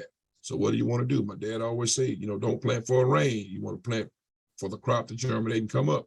So we would, we plant a little deeper to make sure that we have moisture to germinate that seed and get it up to a good stand. Here again, we'll talk about raised beds. Some of you might be growing crops in raised beds. I like raised beds, but one thing about raised beds, they dry out a lot faster, easier. So sometimes we can go ahead and put some of those soil amendments in those beds to try to retain a little bit more moisture. But just here to give you an example of what some of the raised beds look like. Now, what I was noticing and last night, thumbing just through Facebook, and I didn't get a chance to put this picture in the presentation, but a lady in Texas had Lowe's 5-gallon buckets as a raised bed. She built a frame, and she had 5 buckets on the frame in the front. Then she had 5 buckets in the back. She said, well, I don't have land, but I want to grow something. It was kind of in a little Facebook post. And I said, oh, this is pretty neat. Cause I've seen the tires, I've seen other, but I had never seen, I've seen the buckets on the ground, but I had never seen the buckets on a frame. So I thought that was pretty neat. So a lot of times I have it on my phone, but a lot of times I look for pictures like that, something different that I had never seen before. But I thought that was pretty neat as another means of illustration of a raised bed. Okay, and I have seen some that gets pretty fancy when it comes to raised bed. Here again, just some more examples. If you look at this bed here, it's kind of like this square foot garden concept here. We just talking about a little watering trough. I have a 5, no, I think it's a 3 feet wide, and I'm 4 feet wide, 10 feet long feeder in my backyard. I got tomatoes growing, onion, peppers, things, jalapeno, bell peppers, cherry tomato that's growing in my backyard right now. So very simple to do. Just something that simple.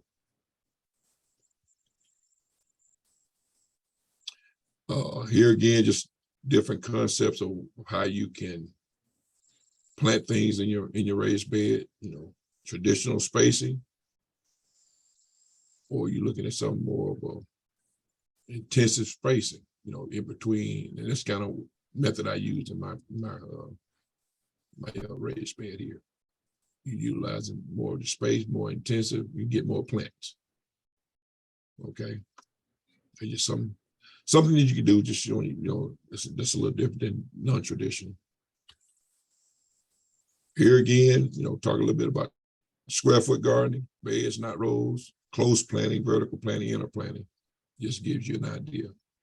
And I did a project with this in the county, and basically what we did, we just took a square 12 by 12 piece of plywood and the pins on, and we made a center hole for like bigger plants and smaller hole, just to give them an idea, depending on what we were planting, where we would space our seeds within that square foot. To kind of give you an example here.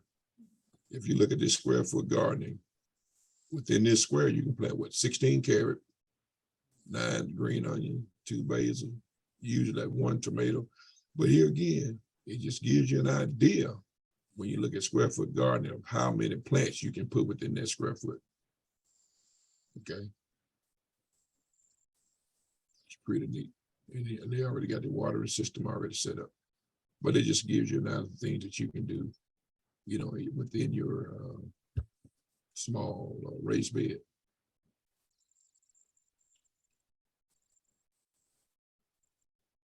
Intercropping, you know, when you have two or more vegetables that grow in the same place, same time.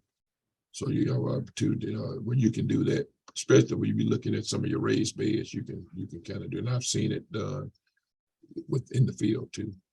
This is kind of the most popular one, using corn and beans and utilizing that stalk. That's a support for your beans.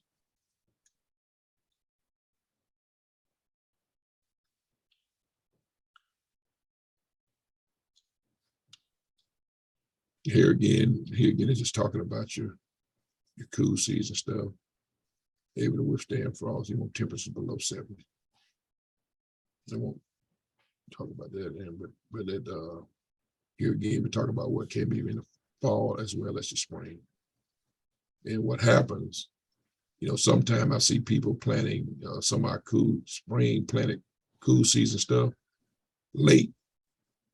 And this will have, you know, it's going to boat as the weather warms up. Not saying it can't grow, but a lot of time people, you know, try to push the needle a little bit.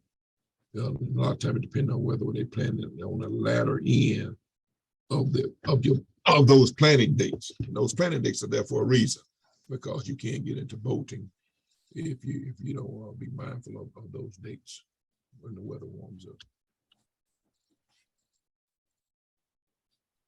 We're talking about cold hardiness. It's like preconditioning your plants for decreasing temperature. So a lot of times, if you notice, for example, when you harden off, well, I guess different hard, like some of your tomato plants, when you're starting to see them in loads early on in the spring, when you're trying to harden them off. You know, a lot of times you want that lush green looking plant. And a lot of times when you take that lush green tomato plant and you take that plant from low and you put it in the ground, a lot of times it goes through that shock. And if it's not been hardened off properly, it just sit there. It have a tendency not to grow as well. And sometimes you're trying to figure out why your tomato plant is not growing. So if it's not hardened off properly, but right here you're talking about cold hardness, then guess what? When you get to 31 to 33, you're going to kill your beans count low. So you want to make sure that the winter hardy plants grow and remain healthy and dormant during the winter time. So you want to make sure that you get those winter plants hardened off.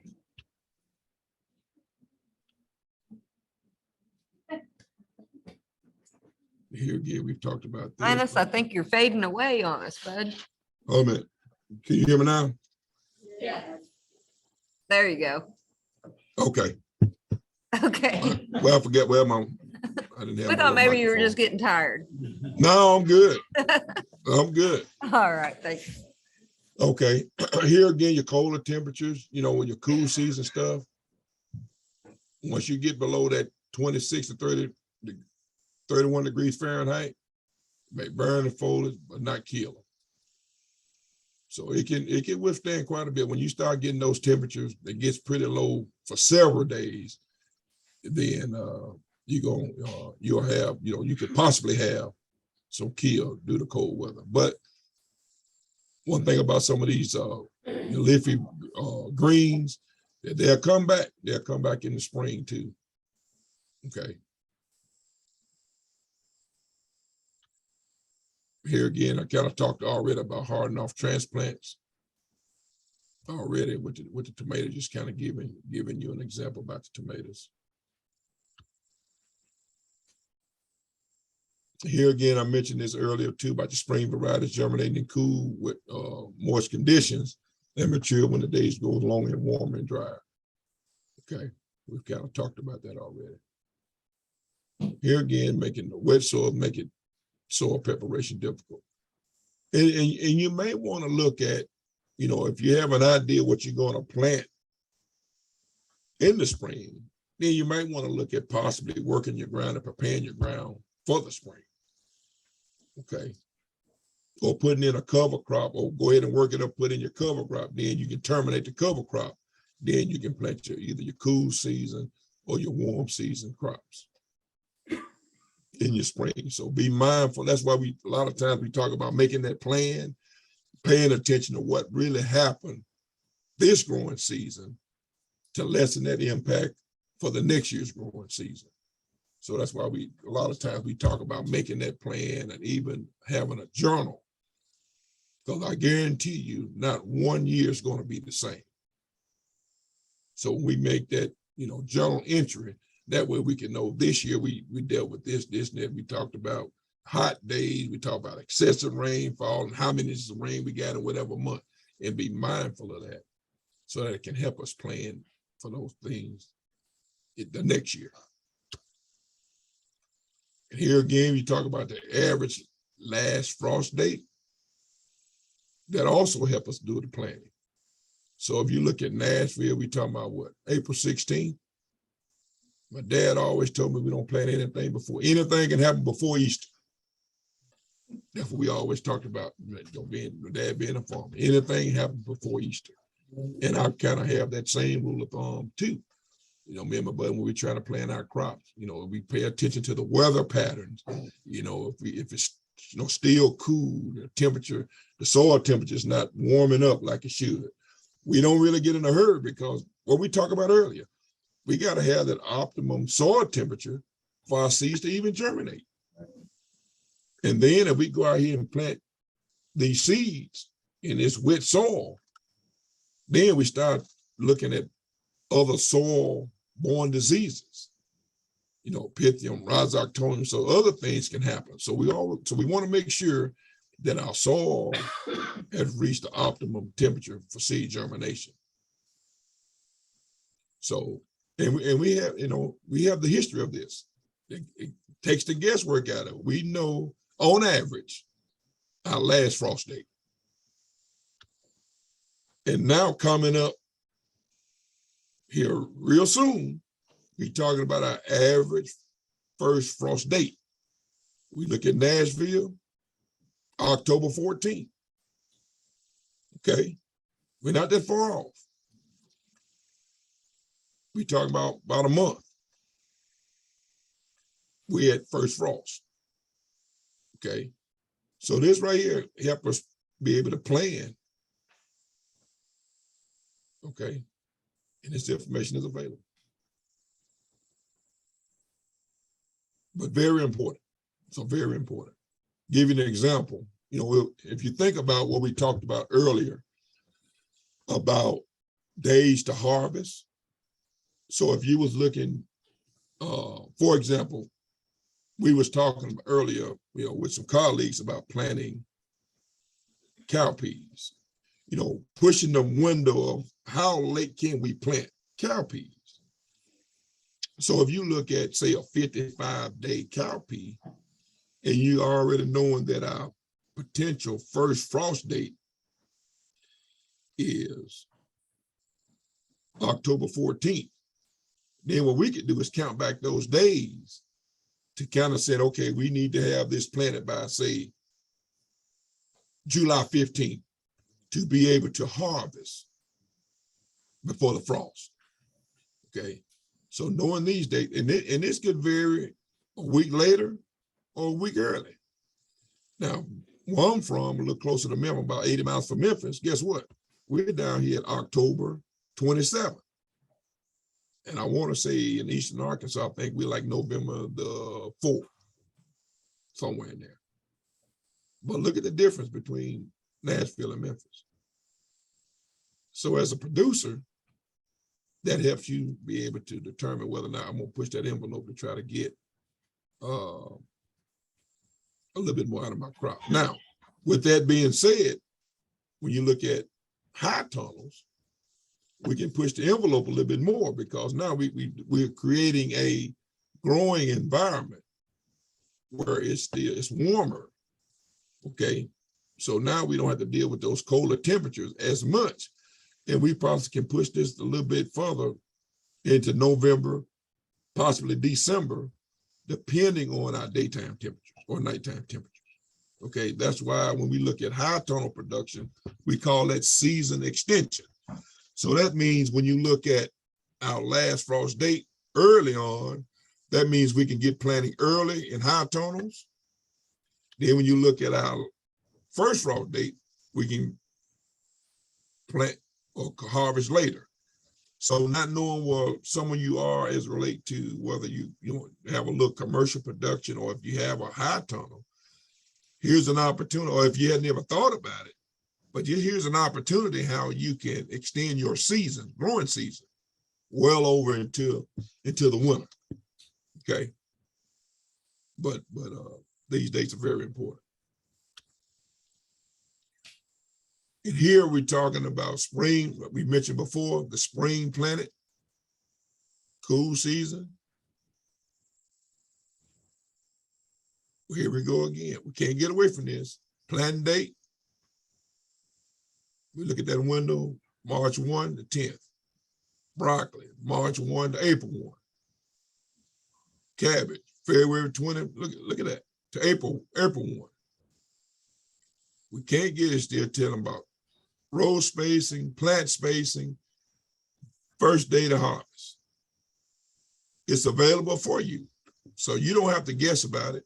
It's already been determined. Okay. Length of harvest. So if you look at even growing at home, growing for a market, length of harvest, if I plant beets, I got 4 weeks. Okay, now what if you look at this date, March 1 to the 10th, and say you planted on March 1. You got 4 weeks. Say you decided to plant, okay, we're going to plant some more March 10th. You're talking about what? 9 days difference. So now guess what you're doing? You're extending those weeks from not just 4, you're talking about possibly 8 weeks. So you're talking about 8 weeks of harvest of beets if we call succession planting. So if you look at these dates and you start playing with your planting dates, you can extend your harvest time. Okay, 6 to 8 weeks right here. So we can manipulate the system, and then it like here again, it takes the guesswork because now we know what our window is of planting those crops. Broccoli. Look how much broccoli you can produce between March 1 and April 1. Same thing. You're talking about a month. So just think if you plant broccoli every 2 weeks. Okay. Cabbage, February 20, April 1, every 2 weeks. So now, guess what? You can go to the market. You're talking about possibly 6 weeks. Cabbage.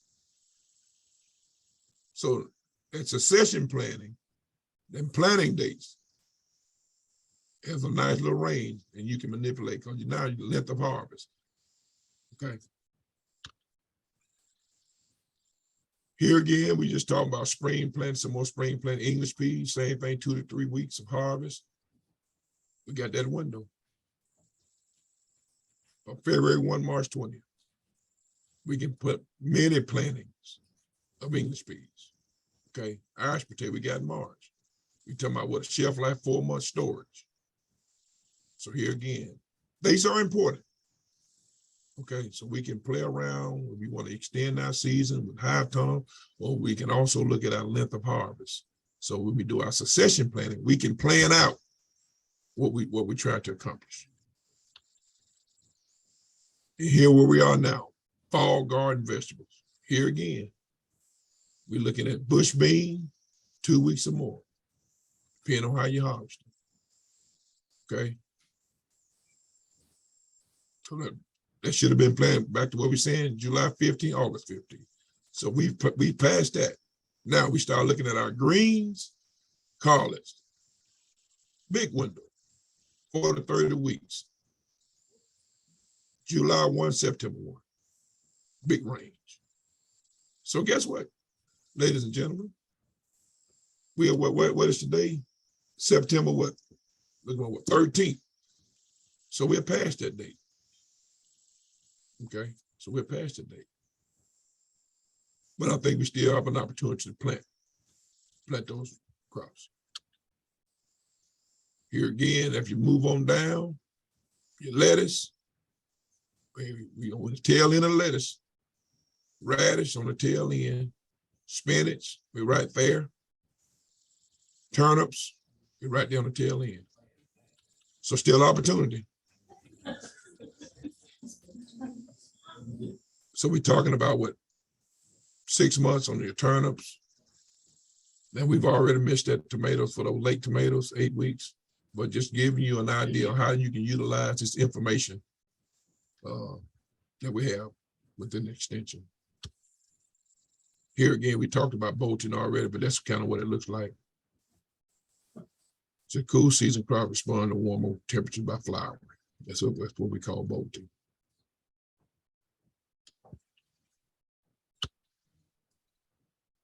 Here again, just talking about your slow bolting varieties, just kind of give you an idea. You know, looking at your leafy green, broccoli, radish, arugula. These some of the slow to bolting. So if you're looking at trying to push the needle with some of your, if you're looking to push the needle with some of your spring planted cool season stuff, here's where you can kind of play around with some of these varieties.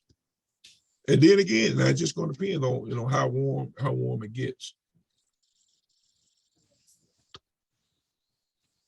Here again, just your traditional warm season crops. Won't go through that. That's available to you. Cool season crops, we've covered those in the information that talked about the spacing and all that. We're just going to reinforce that again. Row covers. Now, and as we progress into the fall and winter, we may be looking at some of these, especially if you still have some tomato plants that's growing. Something as simple as a bag. You know, a lot of times we're using a lot of plastic now, but you still have some bags around, you can just cover them up, or row covers. If you have high tunnel or just out in the bare ground, we can utilize low row covers here to protect our plant from the cooler temperatures, night and frost, things of that nature. The only disadvantage of that, it requires time to apply and remove it. But it protects your plant. Or you can just do something that's simple. Sold milk jug. Okay. Don't have to be anything fancy or sophisticated. That works too.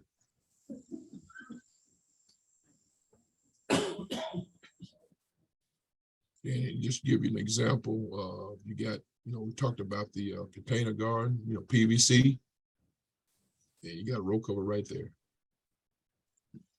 Something just that simple. Just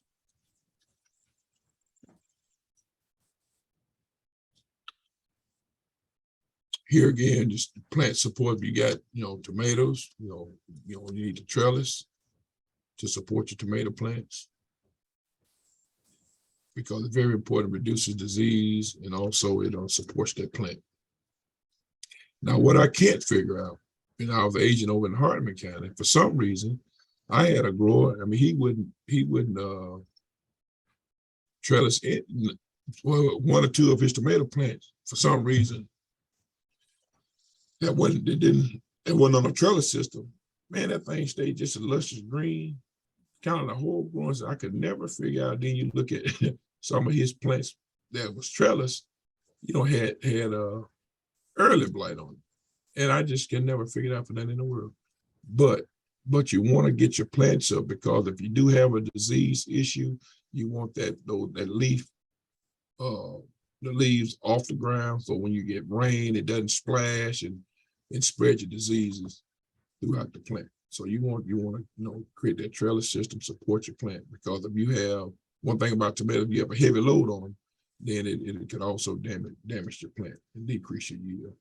So you want to use you can use cages, you can use stakes, A lot of times, if you're small, some people use the livestock panels. So just different, anything that you can utilize to support your plant.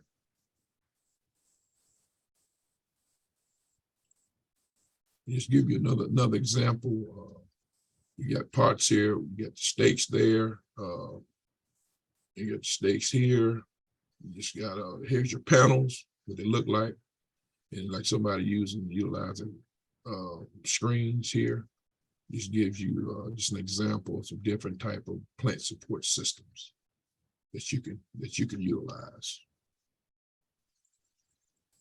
You know, and one thing about, you know, a lot of people are innovative. So, you know, whatever you may have around the house that works for you, you can utilize, or you can go to the local Lowe's, Home Depot, Co-op, and also buy plant support. Pest control, we'll cover that. Different type of sprayers. You know, we get into a lot of sophistication here, but a lot of us probably use a little 2.5 gallon, you know, hand pumps or backpack sprayer. Now, what I've done, I was online, and I've even bought me some 2.5 gallon battery operated sprayers, and it's just a little old battery. You know, this area here is battery operated. You just fire it up, it pressurizes this, and then as the pressure decreases, it just comes on and keep it pressurized. Man, that thing it works wonders. And I also have a battery pack backpack sprayer. So I've gone, instead of just pumping it, I've gone to battery backpack. They work the same, just as good. Kind of inexpensive. I think I paid for my 2.5 gallon. I think I paid right at, can't remember, it seemed like around $75, $80. And pretty much just I bought it on Amazon. But I noticed that Northern Tools had some. I'm not sure about Tractor Supply, but I saw some at Northern Tools the other day. But you know, or you can buy just a gallon inexpensive sprayer, probably for like $15, $20. You can go that route. Disease control. Like I said, we talked about, you know, plant population, the spacing also can help with controlling diseases, or you may have to use some type of pesticide to help control. And you know, some of our 4 main diseases that we deal with: bacteria, fungi, and virus, and non-infectious, you know, antibiotic disorders that we can have on our plants. So, because they reduce the yield and quality, we want to make sure that we are protecting our fruit and plants from a lot of these diseases. Some things we can do, back to the, can't get away from it, that site selection, the soil tillage, crop rotation. If you remember, we talked about all these things, but also that helps with the cultural control of some of our diseases. Solarization, seed treatment, utilizing disease-free seeds and transplant. That goes back to a quality seed, quality transplant, and where are we purchasing our seeds and transplant. Okay, very important. And back to the planting date, mulching. So we can't get away how all these things we talked about earlier goes back to what? Methods of disease control. Because the things we do here determines all this, whether we have those diseases or not. And if you look here, back, we talked about the watering, whether it's overhead, trickle irrigation, the humidity. Then we also can look at resistant varieties to some of these diseases that we're looking at. And that a lot of that information is at that same website at uthort.com, that it'll give you the different recommended plants, and also it talks about the resistant varieties of the different diseases.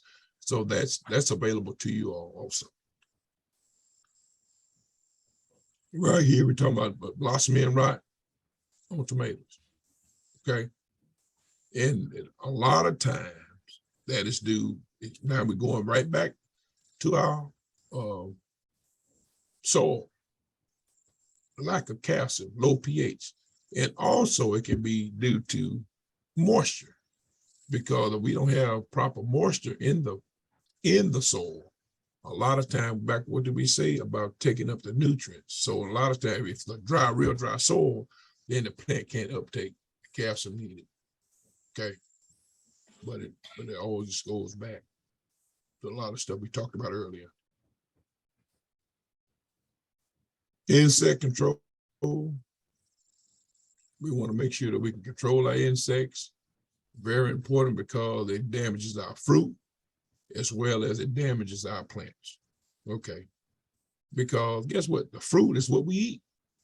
And I know a lot of times when I was early on of organics, I was a part of that organic movement back in the early 2000s. You know, a lot of times they would say, oh, everybody know we're planting organic, so you can expect some insect damage or something like that. But who wants to get some organic sweet corn and pull the husk back and you see a corn earworm? You know, who wants to, you know, I mean, I'm old farm boy. Yeah, I get it. But, you know, we so far removed from the farm that the average person, they go pull back the shop and they see this big old corn earworm. You think they're going to buy it? They may or may not. So a lot of times we want to be mindful of our insect control. We do have a lot of the GMO. I know a lot of people talk against GMO, but we do have some GMOs out there for some of our vegetables, especially some of the sweet corn, that can lessen the impact on a lot of our disease damage. Okay, that has made a world of difference in our agriculture world. Here again, here's some methods that we can utilize as relate to insect control. Here again, does this look familiar? The things that we do early on.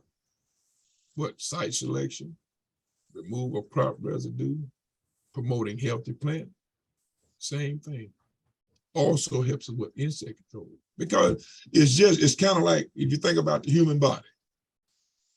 When we are healthy, okay, our immune system and everything, when we're healthy, a lot of times, guess what? We don't have as many issues as the next person that say may not be eating the proper fruits and vegetables, you know, because all that going to affect our immune system, things of that nature. Well, plant the same way.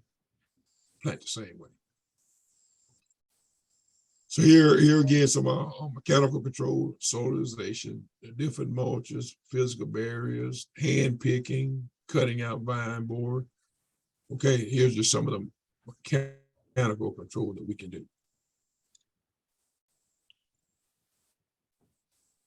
Then we talk about what? Biological control, the predators, you know, our beneficial insects, okay, our beneficials. So that is available, as well as a chemical control. You know, in my world, I don't promote just spraying. It's a process we call IPM, which is considered what's called integrated pest management. And what is integrated pest management? Integrated pest management is where we take a look at the plant. Say, for example, the tomato plant, for an example, you early on, you know, the plant's not growing, and you know, you start seeing some say you may see aphids on your plant, which might be sucking the sap out of your tomato plant. But you call your county extension agent, and he come out and take a look, and he notice that you got ladybug. Well, ladybugs are beneficial insects, so I might tell you, well, you know what, you got ladybugs, your plant's going to be okay in a few days. Or then you may have a high infestation that we may have to spray. So a lot of times what we look at, we call it threshold level. So threshold level is where you may have insects, but it may not be at the level where it's damaging the plant. Okay, so we may go a little longer, or your beneficial insects may kick in and decrease a lot of your insect pressure. So a lot of time, as an extension person, we'll come out and take a look at each individual grower situation and make that determination whether we say, you know, go ahead and you can spray your malathion or 7 or, you know, BT. Okay. So a lot of time people just think, we really just get into this business of spraying, but we do use integrated pest management and mitigating a lot of our insect diseases and weed control in our gardens. Okay, here's just a list of different insecticides that's utilized also for controlling insects. Weed control, it can be a monster. But why do we want to control our weeds? Because it also compete with our crops for these nutrients right here: water, nutrients, sunlight. Okay, it can be a refuge for insects. So if you got, you out here and you got Johnson grass or you got Bermuda grass, guess what? It's taking up moisture in the soil too. You putting out your sept13, sept15, guess what? It's taking up your nutrients.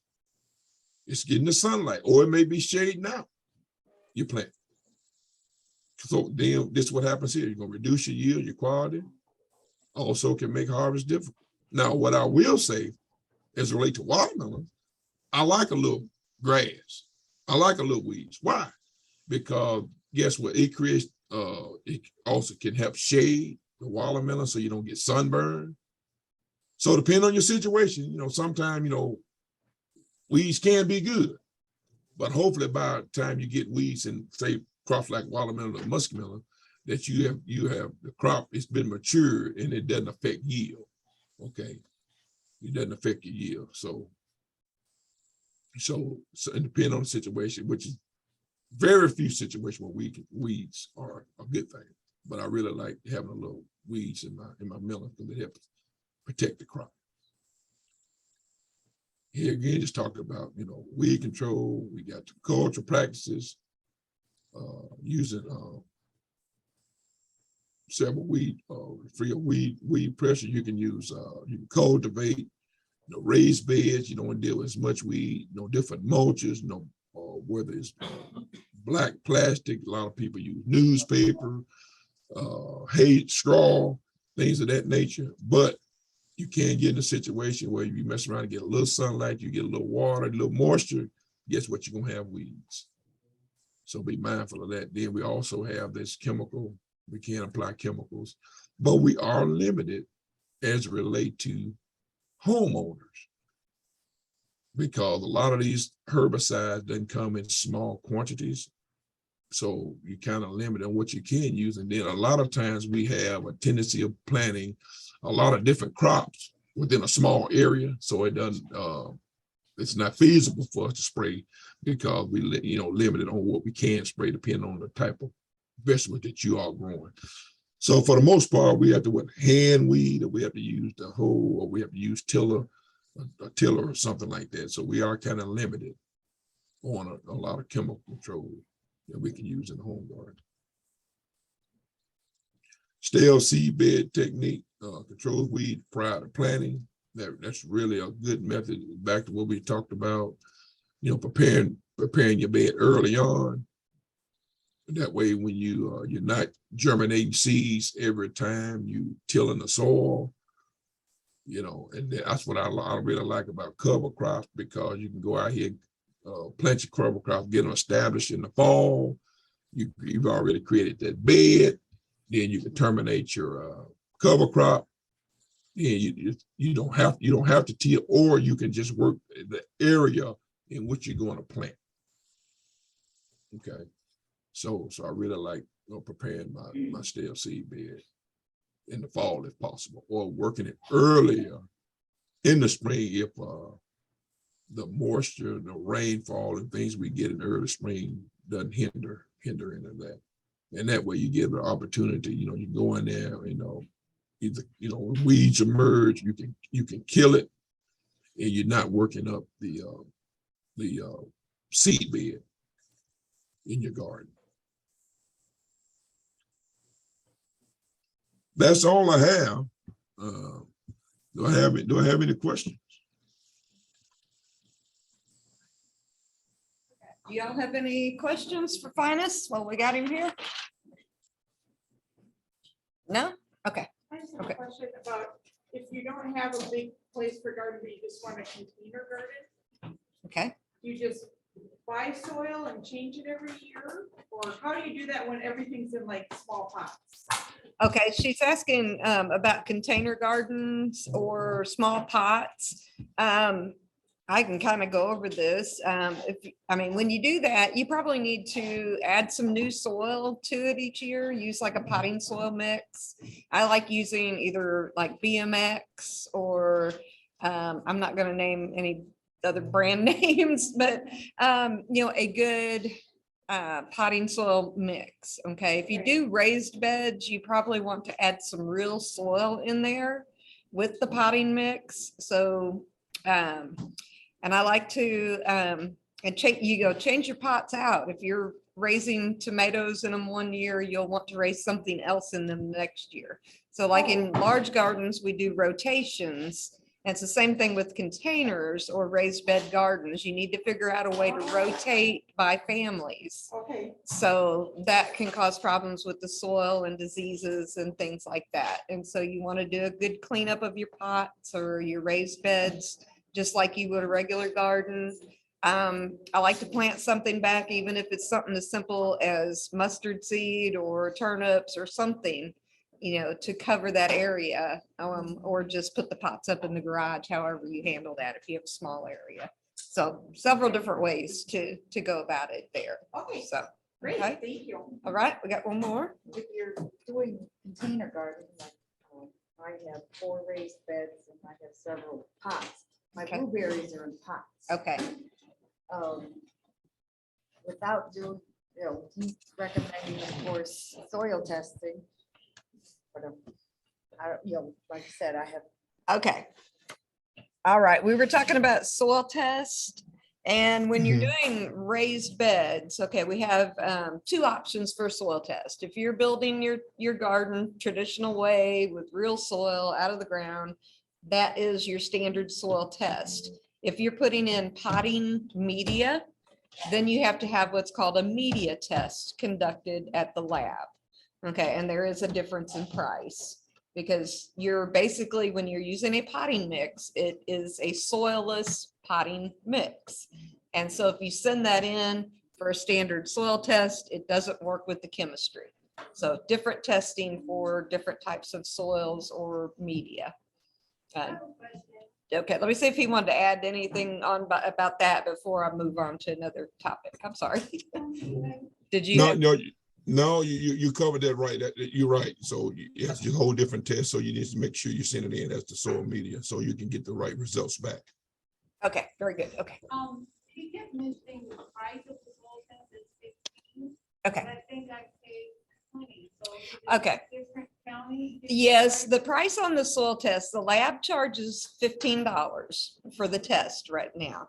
And depending on what county you send it through, there's a charge for postage. Okay. And since postage has gone up astronomically, we had to go up. So our charge is $25 through the county because it takes almost $10 now to mail that box of soil to the lab in Nashville. So you have a choice. I mean, you can always go online and pay your fee directly to the lab and mail it yourself. It's still going to cost around $10. Or if you're going to Nashville, you can take it up there. So yeah, but that's, either way, you're paying gas, and it's just because the cost of everything else has gone up. So we had to go up on the postage. So yeah. Carla? Yes. It's a message in the chat actually say, when using the drip tape, what happens when it rains? Oh. Now, Okay. if you're using plastic, you still need to maintain your watering schedule. But if you're using your drip tape on background, then you just need to pay attention to the moisture of the soil. But usually, most people think if it rains and you're using black plastic, a lot of the water, you're not penetrating the plastic for water. So you still have to keep your same watering regimen if you're using any of your plastic. Right, because your drip tape goes underneath the plastic, and that's how you get the water. And so when it rains, the water will just kind of be dispelled. It'll go in between the rows, but it won't be getting to your plants like you want it to. So, okay. Okay, another question here? If you do a soil test in the fall, Mhm. planting the cover crop also, Mhm. does that change your soil test results for the spring? It could alter it a little bit. I mean, especially if you're first starting out and you get your soil test and you need to make a major change, then you're gonna put your amendments in, you're gonna go ahead and put your cover crop down, and then you would test again in the spring. But you want to fertilize according to what your soil test said. And if you're pretty much in balance, you're good to go. And, as fertilizer costs go up, if your soil is in good shape, you don't need that added fertilizer. We're coming back a lot with high phosphorus and high potassium that I've been seeing in the soils. And I don't know exactly where it's coming from.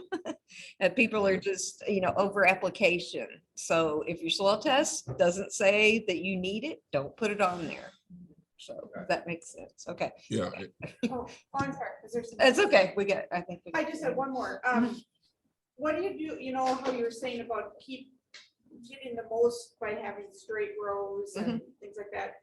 But what if you have something that spreads? Like how do you, like my sister-in-law planted nice rows of raspberries and her entire yard was raspberries. And they, Okay. and they just, after like 2 years. Okay, kind they of just like, had to dig them all out. okay, did you hear the question? What was the question? It's kind of like, you talked about keeping things like in straight rows but what if you have spreading crops? Like she was mentioning raspberries. Now raspberries, blackberries, we kind of get into a different realm. And we will talk about that during our fruits class, but it's pruning. It's cutting them back every year. And we're going to learn about that also because there's a certain way that you're going to prune those, what we call brambles or cane bearing fruits. Oh, okay. So they can, if didn't know how you to- let them go, they're just going to be like wild, but you have to Yeah. keep them pruned and you can keep them trellised. And so there's some systems like that that Okay. you can use. Okay. So, okay. Approximately how long does the soil test take? Okay, how long does it take to get a soil test back? You usually get the results back within 2 weeks. Yeah. Okay, if you bring in a good dry soil sample to our office and we can get it sent off that same day or the next day when the mail runs, then you're gonna get your soil samples back. If you bring us in a wet, clumpy, wet, messy sample, it's gonna have to sit and it's gonna have to dry. And so if it sits there for a week, then it's gonna be a good 2 weeks before you get your results back. So, yeah. So bring us in a good dry sample and it'll get back quicker. So, because we can't send it into the lab wet, we get our hands smacked. So. Right. Okay. Any other questions, anybody? All right. Well, if you think of something, just always write them down, bring them in next week if I can answer them, or if you think of something during the week. But thanks, Finis. We appreciate you staying up late with us tonight. Oh, no problem, Carl. Anything for you. All right. Appreciate all you do, and we'll be talking later. Okay, Carla. All right. Thanks. All right. Bye-bye. Bye-bye. Good night, everyone. Good night.